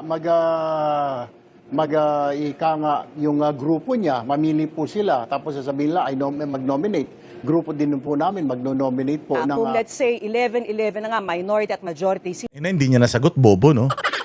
Bobo, no? Oh, basa ka pa ng basa ng rules niya, na. Bigyan mo sa akin yung rules, putang ina mo ka, tuturuan kita. Gago ka. ano po ang mananaig kung let's say pipili po kayo ng bagong Senate President? Hopefully by that time, Ms. Vicky, usually pag may gano'n naman, nababago yung number, nababreak yung impasse niyan. Sis! Oh, kita mo? Wala kayong solusyon doon. So, sinong matalino sa inyo ngayon? Putang ina, si Alan Peter Cayetano. Yan ang sinasabi ko sa inyo. Gago kayo, bobo kayo. Hindi mahahalata masyado ng tao kapag biglang pinaaresto mo, pinakulong mo yung mga majority senators. Pwede na si Jinggoy Estrada, pwede na talaga siya mauna, matagal na siyang tinatarget eh. Pero yung iba diyan, putya, mahihirapan kayo kasi wala talagang maikaso ngayon. Tiebreaker kayo at 11. O ngayon, dahil tinanong siya, ano mangyayari? Tiebreaker kayo, wala naman ngang Tosco yun dyan. So, paano? Alam mo, sagot niya, ika nga. O, nag-ano siya, nagapar siyang yung CD na binili mo dyan sa recto. Yung tumalon-talon yung utak niya eh. Putya, natanong siya ng isang matalinong tanong. Yan ang sinasabi ko eh. Kapag ang bobo tinanong ng isang matalino, putang inang yan, sa short circuit ang utak niyan. Short circuit yan. O nag-short circuit nga, ika nga. Tapos ang niya, pag dumating tayo dyan, sigurado may lilipat na sa kabila. Gago, paano nga kung walang lumipat? Utang ina ka, inutil ka. Ha? Gunggong ka, tulonggis ka, tanga ka. Paano kung walang lumipat? Ano nga ang mangyayari sa Senado pag gano'n? Di kaya sagutin. Tangina nyo, rules kayo ng rules yan. Hindi nyo kaya sagutin. Naisahan kayo dito ni Alan Peter Cayetano. Ganyan katalino si EPC. Yung isang grupo magiging 12 kasi may usapan na yan. Nag-uusap na, pare, dito tayo, bumunta tayo, magkaibigan tayo. Tayo na naka-invento siya ng kwento. Pare, dito ka, kumunta ka sa amin. Pare, ganito, gago, hindi yun ganun. Ayun eh. Ayun nga. Wag mo munang bilangin wag mo munang bilangin yung manok. Hanggat hindi pa naman napipisa yung itlog. Inutil ka talaga eh. Ano pa? Ang mga kabobohan nito ni Erwin Tulfo, diretso. Yung pakiusapan na lang yan, Ms. Vicky. So, definitely, mabibreak yan pag may appointment na o botohan sa pagkapangulo. Kasi yung magbabarkada, pare dito na tayo. Kasi ang pangako dito Senate President na ito yung mga bibigay sa iyo ng mga committee, etc. So, ibig sabihin, pansarili. Sinasabi mo kanina, dapat hindi kayo nag-ano ng pansarili, di ba? Sinasabi mo, ikaw mismo nagsasabi na si Senate President ganito, ibibigay sa iyo yung ganyan, yung ayaw ibigay sa iyo ng kabila, di pansarili. Sabi mo kanina, di ba? Bawal ang pansarili dito, tayo ay nagsisilbi sa bayang Pilipinas. So, sa bibig mo mismo nang galing, Erwin Tulfo, na putang ina ninyo. Wala kayong mga prinsipyo, magkukudita kayo para lang makuha yung gusto ninyo. Anong tawag doon? Di pansarili? Di ba? Ay, nako, yan tayo eh. Pag bobo, wag na kasi nagpapa-interview. Diyan, mukhang hindi yata magandang committee. So, nabibreak yun, nagiging 12-11 or 12-10, parang ganun, or 13-9. So, mas marami yung mag-i-elect dun sa bagong Senate President. Ibig sabihin, deadlock. Ibig sabihin, dead end. Ibig sabihin, hindi nila makukuha si Cayetano, kaya pinipilit nila mag-resign. Kasi nga, they do not have the numbers. Kaya hamon dito, hamon dyan, bastos dito, bastos dyan, para ma-pressure si Alan Peter Cayetano to resign. And they are even using the government, the executive, to pressure Cayetano to resign. Why? Bakit gusto niyo mag-resign si Cayetano? Kasi nga, ikaw na nagsabi, yung mga committee na gusto mo, hindi ibibigay sa ni Cayetano, di pansarili mo.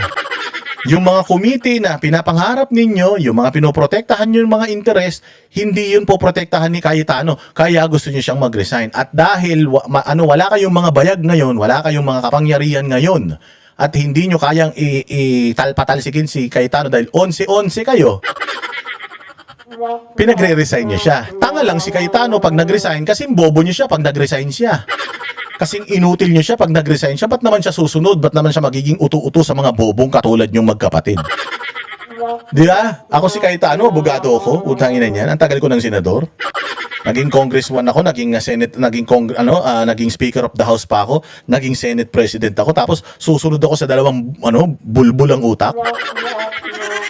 Di ba nabisto siya dito? Kung magre-resign siya, paano sino magiging senate president?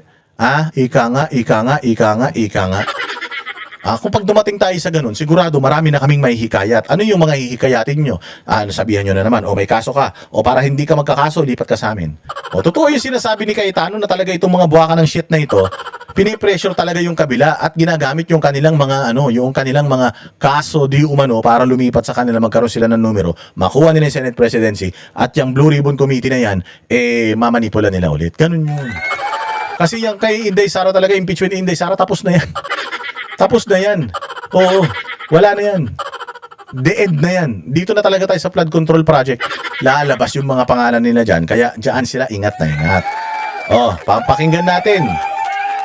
Pakinggan natin yung mga sinabi, sagot ni Alan Peter Cayetano sa panghahamon ni Tulfo, sa pagkakalat ng fake news ni Tulfo na yung aircon pinatay daw. At dito sa kabubuhan ni Erwin Tulfo. Si Rapi Tulfo, Erwin Tulfo, basta parehas man Tulfo yan, parehas man tanga yan. Kahit mapagpalit-palit natin yung pangalan nila, pare-parehas lang yan. Magandang hapon sa aking Facebook family, sa inyo, sa Senate Media, mga kapatid natin sa media, sa Luzon, Visayas, Mindanao, sa ating mga overseas workers, sa mga Pinoy na talagang sa inyong balikat. Ngayon, Hindi ito. Hindi yan. Maikli yan eh. Maganda yung ano niya eh. Maikli yan. Wait lang. Asa na ba yun? Cayetano. Yung ano mo. Anday lang, hanapin ko lang yung kay Cayetano. SMNI. Dito natin kunin sa SMNI. Magaling to eh. Hanapin natin yung kay Cayetano. Yung kanyang spets. Ito. Ayan. Ito. I-ano natin. Pasok. Ay, hindi yan. Yan nga. Sige, APC. Pasok. and it's not XYZ, but it's Y and Z, and then kasama si W. So, the hearing, maging po hearing yan sa Ombudsman, sa DOJ, or Blue Ribbon Committee, are instruments to get there. But it is human instruments, kaya hindi siya perfect. So, dun sa nagsasabing magtrabaho tayo, we agree. Yung nagsasabing na delay ang trabaho, we disagree na yung bagong majority. We point to all of us, including the minority. You have the wrong priorities. The last Blue Ribbon hearing was in January. And from January to present, there have been a lot of developments. The last time we heard from DBM, DOJ, DPWH, many agencies, umiba-iba na po ang mga statistics na binibigay sa atin. For example, nung unang privilege speech ni Senator Lacson, ang sabi niya, ilang daan yun na ghost project. And then lumiit na lumiit. DPWH, I think, confirmed this until now, did not come up with the actual numbers when I suggested, even last year sa budget hearing, utusan lahat ng district engineer, una ng picture ang project, kung zero yung project at bayad na, edi ghost yun. Kung meron project, edi hindi ghost yun, pero baka substandard, meaning, may project pero hindi tama yung pagkagawa. So we have to sort out all of these facts kasi garbage in is garbage out. When we talk about the law, you have to have the facts that you will apply the law to. So, ang question, sabi ayaw pigilan yung Blue Ribbon Committee. Pero before magpalitan, ang punteriya ay partial report. So, nasabi ko na po ito mismo sa Senado. Impartial, not partial. So, partial report doesn't mean na pumapabor kay kanino, but it means kalahati pa lang to, o 1/3, or 60%, 70%. Mahirap magbigay ng partial report kung meron kang additional information that is already available. At sa katulad itong flood control na lahat ng tuturuan, lahat pwedeng maputikan, napaka-importante na ipakita na tatapusin natin to na buong buo. So, madalas namin pag-usapan sa minority noon at majority ngayon. Bakit kapag ka isang senador na kalaban nila, kalaban ng Malacanang, kalaban ng 11 ngayon, pagka meron pong sinabit na amendment, yun po daw ay insertion. Pero pag sa kanila, amendment daw po iyon. Pagka sa minority po, ang sinasabi, Huwag kayo mag-attend ng hearing or mag-inhibit kasi nabanggit kayo. Pero pag sila, bawal banggitin. So it's the first time again that we will have a hearing that we will be inviting different guests and they will be free to talk. Does that mean that everything they say is 100% true? No. That's why we will test that with cross-examination. But we have to hear out people and follow the evidence. No? So ulitin ko po, we're talking about the truth. For so long, ang pinag-uusapan yung impeachment ng Tingnan ninyo kung yung choice of words ni Alan Peter Cayetano, how he is addressing the issue, how he is carrying himself, being a senator, being a seasoned senator, and a former Speaker of the House. This is how you should, speak. Kung gusto ninyo, si Pangulong Duterte, sabi ninyo noon, ayaw nyo bastos. Mga banateros, bastos ang mga bibig niyan. Pero bakit tinatangkilik nyo si Erwin Tulfo at si Rapi Tulfo, ang babastos din ang mga bungangan niya? Di ba? So ayaw ninyo na gagawin sa inyo yung mga ginagawa ninyo. So, sinasabi ninyo na you are better than Alan Peter Cayetano. Look at how Alan Peter Cayetano is explaining things to you. Because he's a lawyer. He's a seasoned politician. Unlike these Tulfo brothers, na wala namang alam ito kung hindi, anuhin, banatan lang ng banatan yung mga maliliit na tao sa social media. Away nung magjowa, yung mga lalaking hindi tinitigasan, bibigyan nila ng napakaraming mga robas, ganyan. Yung mga nagpiintay na tao sa labas nila, gamit ang pera ng mga sponsors nila, pamimigay nila doon, akala mo sa bulsa nila galing. Yung mga ginagamit nilang mga yung mga tao na ginagamit nila sa mga content sa kanilang mga YouTube channels at sa kanilang mga palabas sa telebisyon, sa radyo, yung ginagamit nila doon, tinulungan nila yung tao na yun, magkano lang tinulong nila, pero pag tiningnan mo, magkano kinita nila doon sa video na yun, sa sandamukan. Kumikita sila. Pinagkakakitaan nila yung problema ng mga mag-asawa, pinagkakakitaan nila yung problema ng mga barangay, yung mga mag-asawa na nagtatalo sa anak, kung kanino yung anak, kung magsusustento o hindi, yun, pinagtatalunan nila. At yun ang pinagkakakitaan nila. Tapos, babanatan mo, isang seasoned senator, seasoned congressman, former speaker of the house, current Senate president, hindi nyo kayang respetuhin. Sino ba kayo? Ina nyo? Pakyu. Ayan nakabaluktot pa yung mga daliri. Vice President of the Philippines, Sara Duterte. Yung unang untrue o yung unang kasinungalingan ay kami daw po ay nag-take over bilang majority at in-install ako para daw i-dismiss yung impeachment, para daw maging partial sa impeachment. Nakita niyo po yung ebidensya.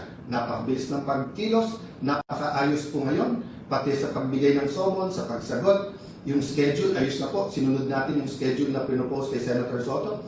There's no question that we're going to have that. Di ba? Nung una, yun ang sinasabi nila sa tao. Kaya nila nilagay si Cayetano dahil sa impeachment. Dahil hindi nila asikasuhin niya impeachment. First order of business. Bago inuna ni Cayetano yung rambulan sa Senado, inuna niya yung impeachment. Nag-preside kaagad sila forthwith. Yung schedule na gusto ni Tito Soto, sinunod niya.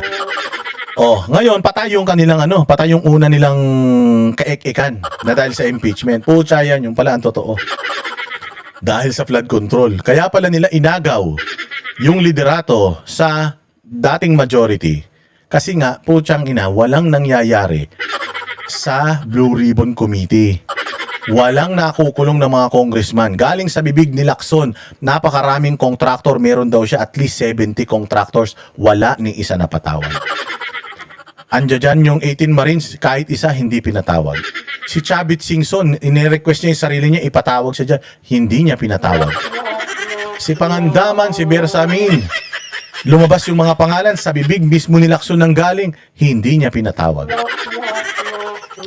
So yun yung napakalungkot na nangyari talaga dyan. Tapos naglabas ng partial report para makasuhan na sila Jinggoy. Makasuhan na sila Villanueva. So yun ang target niya talaga. Target niya bang masolusyonan? Sabi niya, wala daw mastermind. Sabi ni Boying Rimulya, merong mastermind. So tinan mo kung gaano kagago mga yan. Doon pa lang palpak na sila sinasabi dito ni Cayetano, sinunod ko yung gusto nila.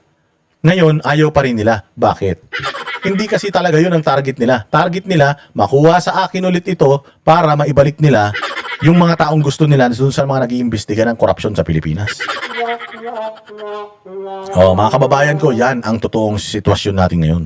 Impeachment process that everyone is asking for. Question, yung mga bishop po, may bago na naman para mag-resign. And then ngayon, yung 11, actually it's news because they said it today, but it's not new. Why? From day 1, February pa.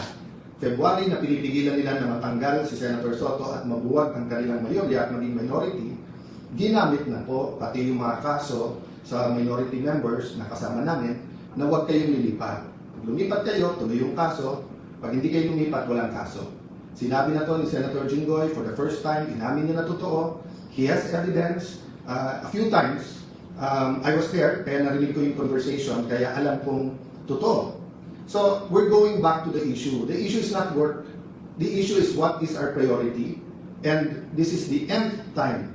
Priority natin, ekonomiya, presyo trabaho kita. Priority natin ay corruption issues, kasama ang flood control. At accountability issues, yung po yung pangatlo, yung impeachment. Pinangatlo ko lang po dahil nga nakaayos na yung schedule. It will take time. Nagsasagutan pa, nagpapalitan pa ng sagot, yung prosecution at saka yung defense. And then magkakaroon ng pre-trial para hindi po mahirapan ang lahat na intindihin yung ebidensya. Again, I will correct one senator who said that pag sila yung majority, mas maayos yung ebidensya, yung latag ng ebidensya. O, sino nagsabi nun? Yung Bobong Tulfo nagsabi niyan, Rapi.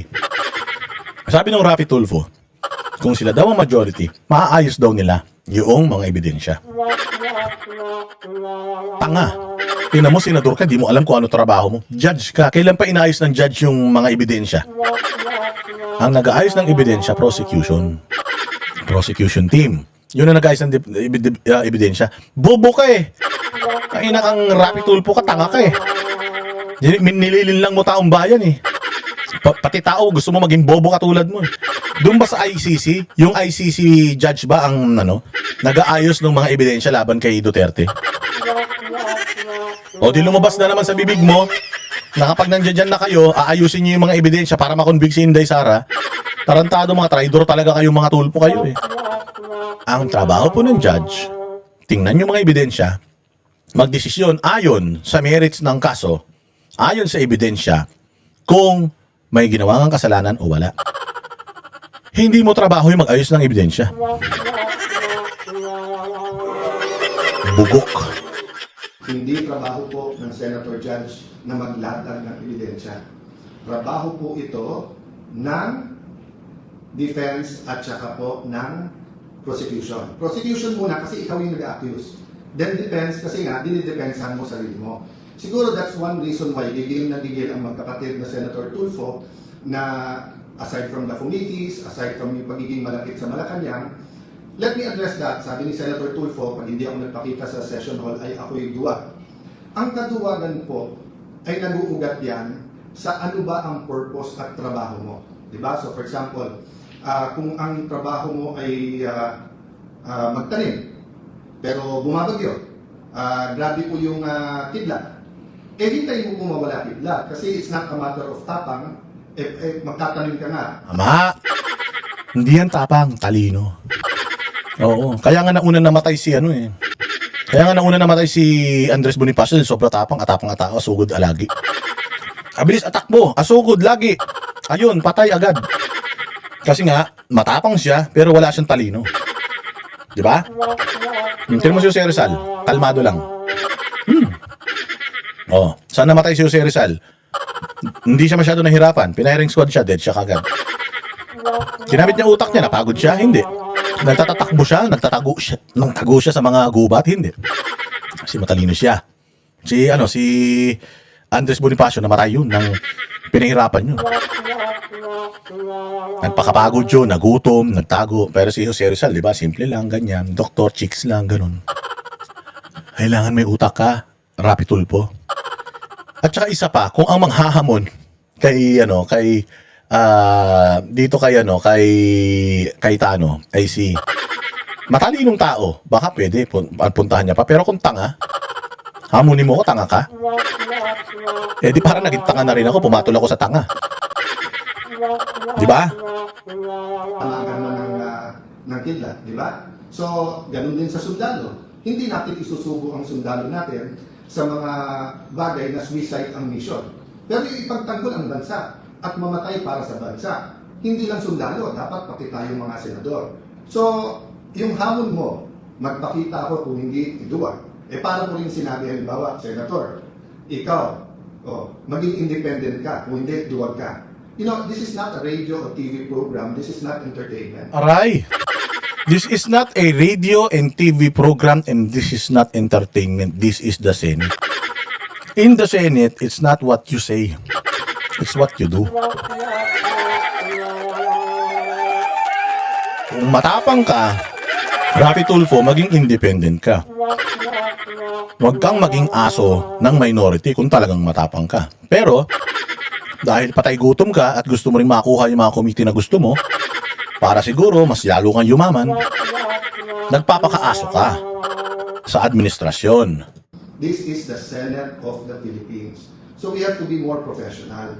Kung hindi ka lang Tulfo at kung hindi lang Tulfo si kapatid mong si Erwin, sinumbong ko na kayo kay Tulfo Di ba? Pero ang reality is, because nandiyan kayo, because you have a strong voice, use it for the good of the country. There are also issues facing you.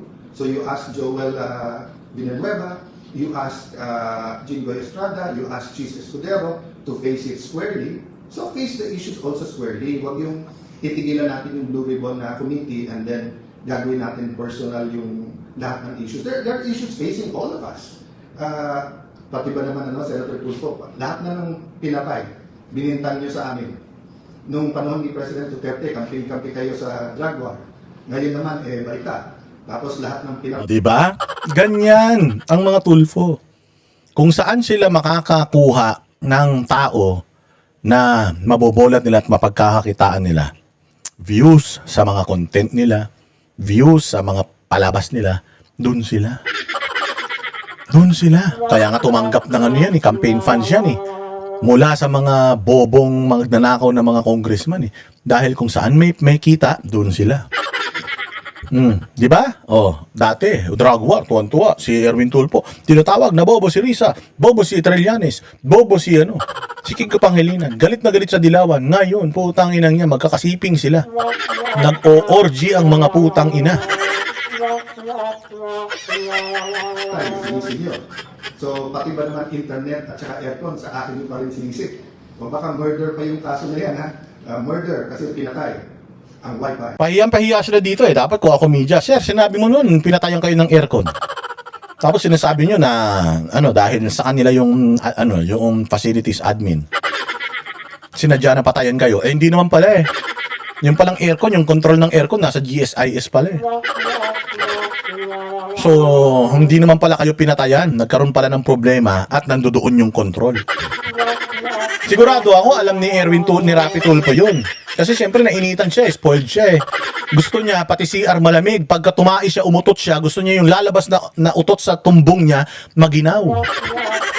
Gusto niya yung ebak niya, nagkukumot sa lamig. Tangina niya, akala mo pinanganak sa Alaska ang tarantado Gusto pati aircon may aircon, pati CR may aircon. Ang ina, taga-Antarctica ka ba? Ano ka, polar bear ka? Penguin yarn? Ulul? Tinan mo, kinorek niya ba yon? Alam niya yun. Pumunta yun dun Hoy, namatay yung aircon, ang init. O sasabihin naman nung wala sa atin yung control, sir. Sa kabila, anuin ko, kausapin ko. Sigurado ako, alam niya yun. Pero putangina ng fake news siya. Sinabi niya na si Cayetano ang may-ari, pinatayan sila ng wifi, pinatayan sila ng aircon. Gigil na gigil siya, pati daw si mainit. Takin mo, nainitan siya sa plenaryo. Sabi niya, punta ako ng CR kasi malamig sa CR Pagpunta niya ng CR, mainit din. Tangina, yung utot daw niya nagbabaga. Bakit ba kasi kayo init na init? Mga satanas naman kayo, hindi kayo sanay sa init?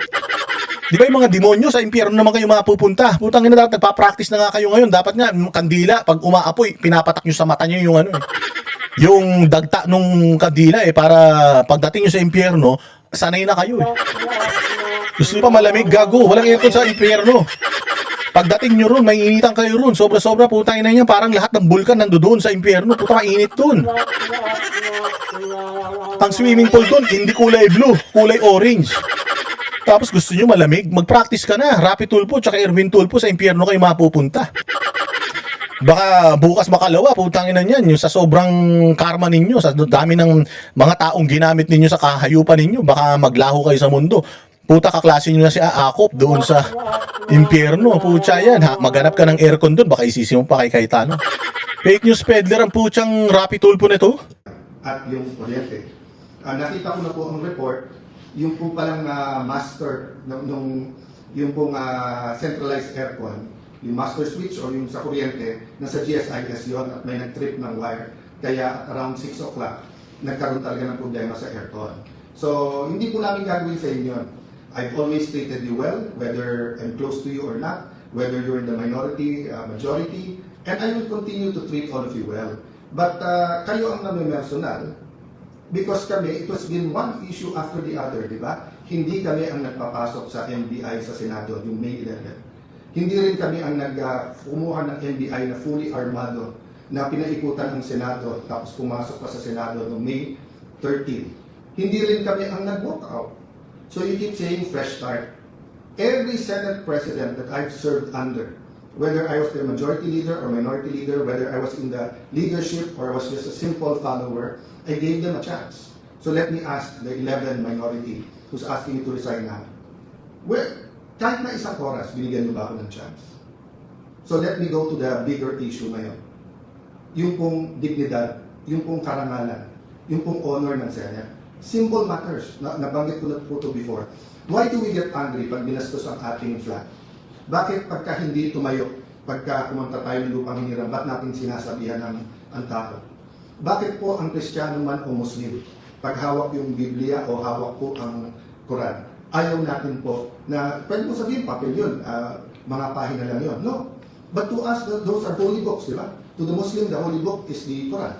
To the Christian, the holy book is the Bible. So it's more than just a piece of paper, whether softbound or hardbound yun. There's a symbolism that matters. So, na-shock ako sa sinabi ni Senator Lacson. Na-shock ako dahil yung 11 walang comment sa statement ni Secretary Remulla. Because napakaganda na ng usapan namin, first with the CIDG through informal and formal channels that susuko naman si Senator Jinggoy, dadalhin namin doon. And then afterwards sa labas, then yung dumating si Secretary Remulla, ang sabi niya, sige, kasi nga yung pamilya medyo they need to huddle kasi nga medyo emotional na. Pero pagdating sa hallway, nagbago. Diba? At sinabi ko nga, doon sa hindi nakakaalam dahil doon sa mga bata pa, masalimuot pero malalim ang history ng Senate ng Philippines. All parliaments, for that matter, parliaments in the past have been attacked by kings and queens, by president, prime ministers, by dictator, by tyrants, but even by the most democratic leaders. That's why may mga privileges. So in the case of former Senate President Juan Ponce Enrile, dalawa lang ang posisyon noon, panahon ni President Cory. And everyone knows, pasensya na po sa pamilya ni Senate President Salonga at President Cory, in our conversation, minsan nasabi ko, panahon ni Cory, panahon ni Salonga, I meant to say yung buong pangalan, but it was a fast and a biglang turn kasi ibang-iba yung pag-usapan namin ni Secretary Remulla. Who's a friend? That's why we try to keep it civil. But nung sinabi niyang doon mismo sa hallway i-arresto, it's not about Alan. It's not about Jinggoy. It's not about what they can do. Na-shock din ako nung sinabi niyang, you lost that right when may nag-escape. Okay, first of all, it's not Alan's right or the Senate President's right. It is the right of the Senate of the Philippines. The Senate of the Philippines is different from the 24 senators and the SP. I never claimed to be the Senate. Diba? The Senate is the Senate. And it's a co-equal branch. So ang hinihingi ko naman lang sa lahat ng law enforcers, huwag niyong bastusin ang Senate. Bastusin niyo si Alan Cayetano, okay lang, tao lang naman ako eh. Diba? Ganun din, diba? When we criticize the President, huwag naman yung office of the President ang babuhin natin. May free speech tayo, but let's hold certain things sacred. Yung ang religion na hindi tayo pare-pareho ng paniniwala, nagbabatian tayo, di ba? Pag nakita ko si Brother Robin, sinasabi ko sa kanya, Assalamualaikum, which is a greeting sa ating mga kapatid na Muslim. Pagka may mga special occasion, like sa Eid, babatiin mo ng Eid Mubarak. At minsan, this last time, siya pa bumati kasi nga kung ano ng issues na nangyayari that day, nakalimutan ko. So we honor each other and symbols matter to us. That's why nga, I was insisting Sir, labas lang tayo ng pinto ng Senado. At siya naman po ay susurrender. Just to skip back and forth, no? Remember, Senator Bato did not escape. Mismong si Secretary Romulia said, that day, wala naman silang hawak na warrant at hindi naman sila nandun para arrestin siya. So he's free to go. But, you know, I didn't feel like arguing that time because that wasn't my point. Senator Jinggoy was not asking for protective custody or sanctuary. So baka nandun nangyari yung miscommunication. But pagdating sa elevator, nakapag-usap kami ni Secretary John Dick, so more or less nagkaroon ng paglilinaw. Sa kanyang press con, sinabi niya yung mga opinion niya. But I disagree with that, but I won't disagree with it. I mean, I disagree with it, but I won't argue. But dun lang ako nagtaka. Senator Lacson may sinabi pang mabigat, yung iba, wala man lang magsalita. Si Senator Win, gusto maging Senate President. That would have been his chance. Umakyat, minority, majority. At sabihin, Sen, hindi issue si Jinggoy. How you respect the Senate premises and how you will process his arrest is more important to all of us. That's why I was emphasizing, marami akong pwedeng gamitin ng example. Bakit ko ginamit yung sa the great statesman and the great Senate President Salonga? Because Senate President Salonga was put in jail. He was injured in Plaza Miranda. Former Senate President Enrique wasn't Senate President yet then, was Minister of National Defense. He issued some of the arrest orders. And despite na halos kahit anong gawin ni President Corilon at kahit anong sabihin, kasi talagang sa tao, sobra yung pagmamahal, ano sinabi ni Senate President Salonga? Not here. Tapusin niyo yung sesyon. Pasalitain niyo muna. Sabi nila, hindi, kasi pagka below 6 years, pwedeng huluan. Yung kung kinasok kay Senator Enrile na rebellion complex with murder was non-bailable. Diba? So, yun po ang pakiusap ko. Huwag natin idamay yung mga institusyon, diba? DOJ, Ombudsman. We'll have issues with who holds the office. But we have to be mature enough, rational enough, professional enough to protect the image, to protect the dignity of these institutions. So sabi ni Senator Lacson, ng minority, hindi daw nila pinipigilan po yung hearing sa Thursday. But if you look at their statements, isa na lang makuha nila o mabawas sa amin, they can get the committees na. Now, whether sila nagsabi niya o yung unofficial spokesperson. I received a letter today from Senator Lacson, belated happy birthday. Sabi niya, I greet him every year kasi ka-birthday niya ang mom ko at ka-birthday niya then si dating governor at ngayon vice governor Simpson ng Ilocos Sur. So magkaka-birthday yung tatlo kaya natatandaan ko pareho. So kahit na magkaiba kami ng opinion, binabati ko yung parate. So sabi po ni Senator Lacson, this refers to the notice of the 9th hearing of the committee, of the Blue Ribbon Committee. But the last paragraph, second to last, I raise this matter as it is determinative of how the committee can legally constitute a quorum, entertain motions, or validly ask questions during the scheduled hearing, among other concerns. So tinatanong niya kasi kung constituted na dahil wala pang mga membro yung minority. Paulit-ulit po kami sa Section 19 ng rules. Nakita niyo na po yan, nabasa na ng marami, napag-usapan na yan, na habang wala pang kapalit, sila pa rin. Pangalawa po, ang majority, madalas magbasa maglagay at basahin po ang chairman, vice chairman, members. Until our last session, ni isa na committee, hindi naglagay yung minority. Hindi ko alam kung talagang ginagawa nilang sadya or talagang naniniwala sila. Kasi sabi nila, isang araw lang daw ako, isang linggo lang. Ako, I agree with them. I don't agree na isang araw lang, but I don't know. From the start, I told everyone, I leave it up to God. I'm at your disposal. Magpakita yung 13, alis na ulit. Diba? It's a walk of faith. Walking dead nga eh. Bakit? Kasi from the start, target, ibalik sa kanila yung 13. Whether it's Win Gatchalian, whether it's Tito Soto, sino man sa mga kagaling-galing na senador sa minority, kung may katanggap-tanggap sa kanila sa aming 13 o wala, nasa sa kanila yan. Diba? But ang point ko is, kayo ang hindi nagbasa ng membro nyo. Then sasabihin nyo, ba't hindi nagtatrabaho? Tapos pag nag-schedule ng hearings, meron naman eh. Nag-hearing na yung mga BICAM ngayon, nag-hearing. Yung Ways and Means, nag-hearing. Hindi naman kayo nagtanong eh, kung bakit walang minority. Bakit sa Blue Ribbon, marami kayong tanong. Diba? So, ang importante... Yan yung sinasabi ko na propaganda na itong mga puta, komunista na yata itong mga tulpo na ito eh. Kasi ganito yan.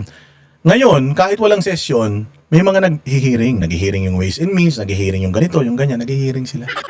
Hindi nila kini-question yung mga hearings na yon. Pero yung Blue Ribbon Committee hearing on tomorrow, on Thursday, kini-question nila. Bakit? Putang ina, sangkot ang mga gago eh. Lalabas ang mga pangalan ng mga buwaka ng shit eh.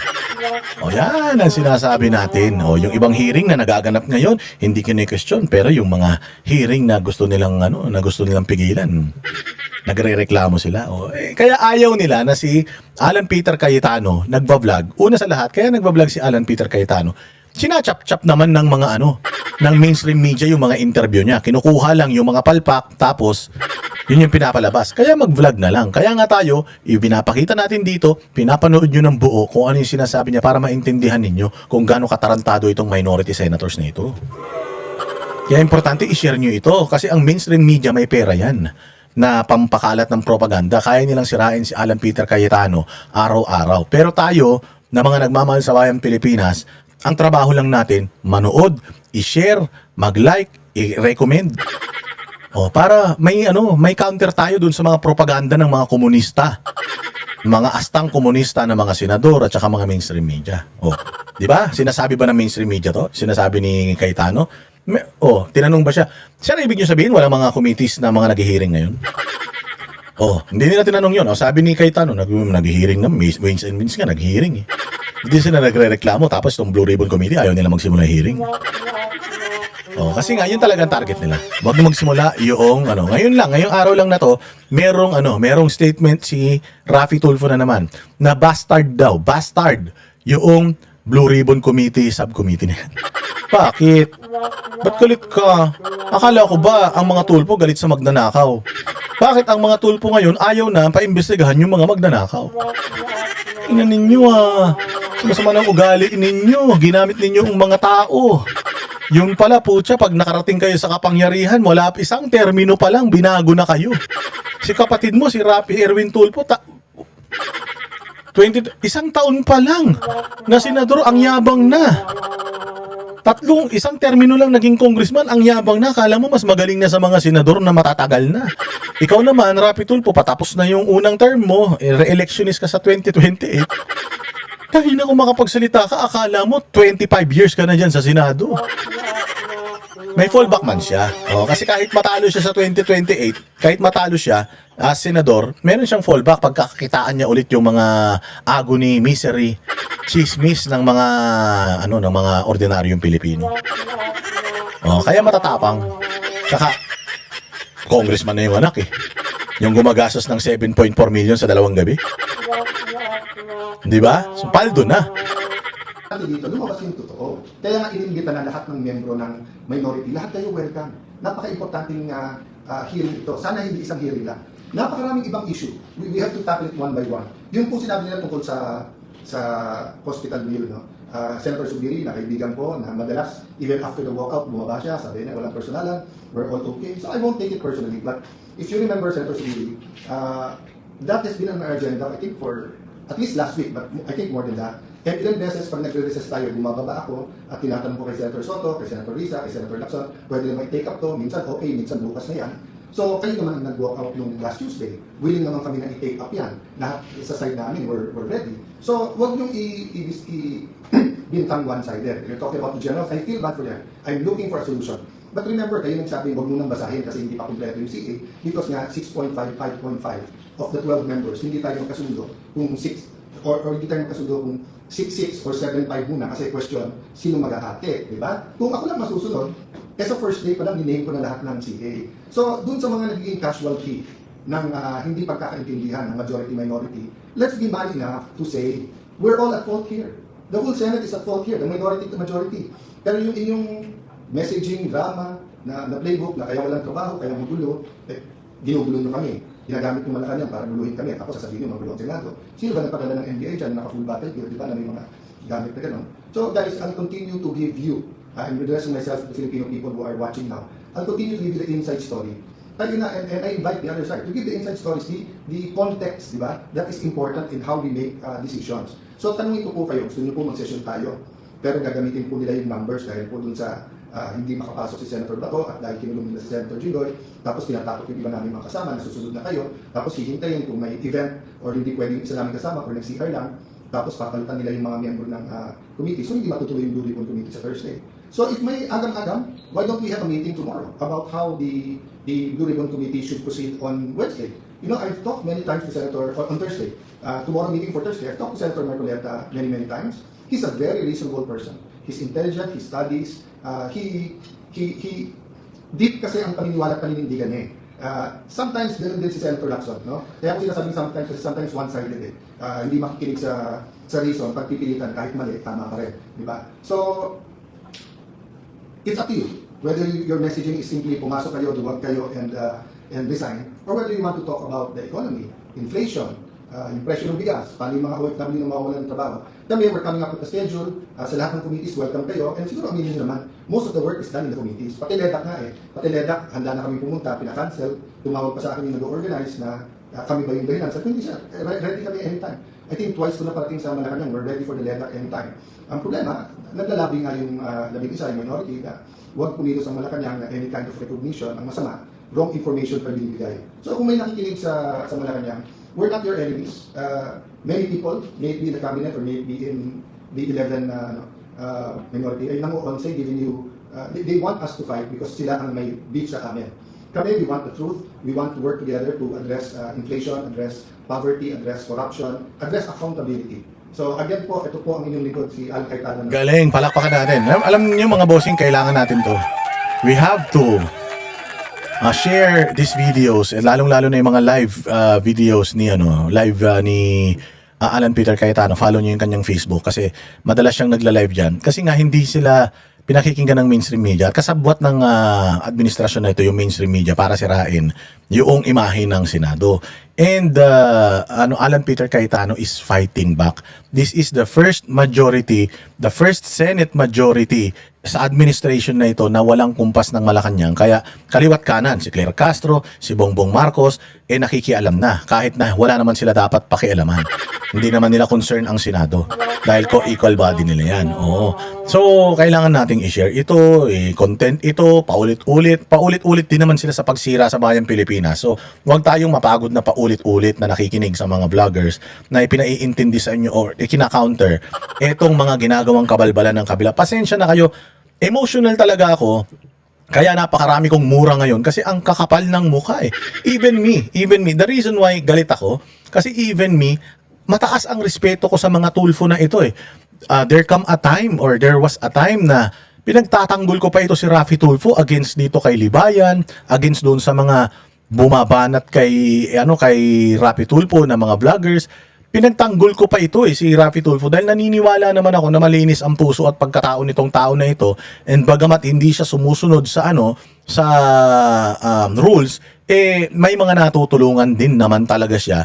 So talagang mataas ang respeto ko. I was really excited nung tumakbo siyang senador. Nung itong si Erwin Tulfo, medyo nung tumakbo siyang senador, nawalan na ako ng gana sa kanya dahil sa Congress pa nga lang, tarantado na siya eh. Sa Congress pa lang, gago na siya eh. And noong 2025 election, I also supported Ben Tulfo. I even voted for Ben Tulfo because I really believe that these Tulfos, meron talaga silang prinsipyo na mapapakinabangan ng mga mamamayang Pilipino eh. But they failed us, mga bossing. They failed us. Mabuti na lang talaga. It's a blessing in disguise na itong Ben Tulfo na ito, bagamat pumapasok siya sa top 10, number 5 nga lagi yan, hindi nanalo. Siguro kung dinaya yan kung merong magandang nadulot yung pandaraya, yun yung hindi nakapasok itong Ben Tulfo. Kasi imagine, kung 3 Tulfo na bugok ang nandiyan dyan, 3 bulok na Tulfo yung nandiyan dyan, anong itsura na ng Senado? Utang ina, nagmukha na tayong radyo. Nagmukha na tayong telebisyon. O kita mo yung ginagawa ng dalawang magkapatid. Sila lang naman yung ganyan magsalita dyan eh. Erwin and Raffy Tulfo. Yung ibang mga senators naman, very statesman naman sila magsalita eh. Oo, si Tito Soto, wala namang pinag-aralan kasi yan. Tsaka, utang ina niyan, di umano Pepsi Paloma nga yung mga yan. So, wala tayong inaasahan dyan. Sa tagal na senador naman yan ni Tito Soto, wala naman talagang tumatak. Buti pa nga kay Buti pa kay Kiko Pangilinan, kahit papaano tumatak sa isip natin yung juvenile crime law niya na pasakit sa mga magulang at pasakit sa taong bayan Di ba dahil mga kriminal, mga kabataan, hindi na nakukulong dahil sa kanya. At least yun, may tumatak. Si Tito Soto, walang tumatak Wala. Mas tumatak pa yung sex video ni ni Wally Bayola, yung para siyang koneho na gano'n ng gano'n. Dahil yung titi niya ganito lang kaliit. Di ba? Walang hiya yan. Yan ang sinasabi natin. O bakit tayo ganito magsalita? Kasi feeling ko talaga they betrayed us eh. Oo, I have really high respect and I really look up to these people. Tapos ganito eh. Kaya nga tayo galit na galit eh. Kay BBM dahil binudol niya kayo eh. Ginamit niya ang mga Duterte tapos tinarantado kayo. Tinarantado niya yung mga Duterte, di ba? Kaya nga tayo galit na galit eh. So pasensya na kayo. Nakumota ako ngayon sa pagmumura pero talagang hindi ko napigilan yung sarili ko eh. Ganun talaga ako eh. Ganun talaga ako. O to prove my point, talagang minsan I'm putting my emotions to it eh. Pero no disrespect. No disrespect to the Tulfos. Just like what you are saying, nung nililibak mo si Alan Peter Cayetano na iitakin mo yung mukha niya, pero hindi tatalab dahil makapal ang mukha niya, pero hindi yun pambabastos, no disrespect. Ganun din ako. Yung mga pagmumura ko, no disrespect. Yung mga uulol ko sa inyo, no disrespect. Besides, ano po ako, hindi nyo ako dapat siniseryoso, wala mang kwenta yung mga pinagsasabi ko rito. But then again, maraming salamat sa inyong pagtangkilik. Mabuhay kayo. Hinabaan ko talaga itong video na ito para yung mga OFW natin, marami-raming nakakatawang mga bagay-bagay na maririnig at baka sakali makatulong tayo sa pang-araw-araw na pagsasayang nila ng oras. Maraming salamat sa inyo. Mabuhay kayo. Kung nagustuhan mo itong video na to, i-like mo, i-share mo, mag-subscribe ka dito, magpakulay ka. Ha? Oh, para naman pag dinimanda tayo ng mga punyetang mga ano na yan, mga tulpo na yan, meron tayong pambayad ng abogado. Mabuhay ang bayang Pilipinas. Kita-kits po tayo ulit susunod na vlog.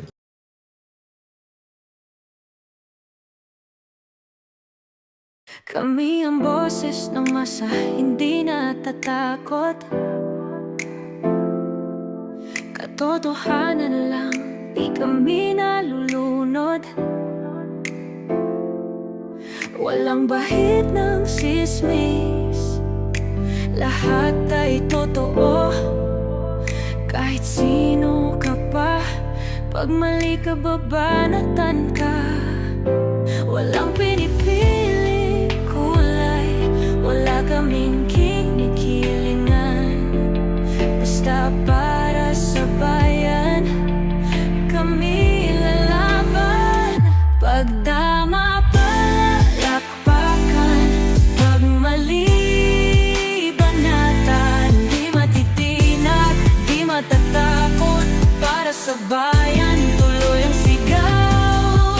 Sa harap ng kamera, walang halong takot. Mga baluktot, lahat kayo'y tutumba. Ang hustisya at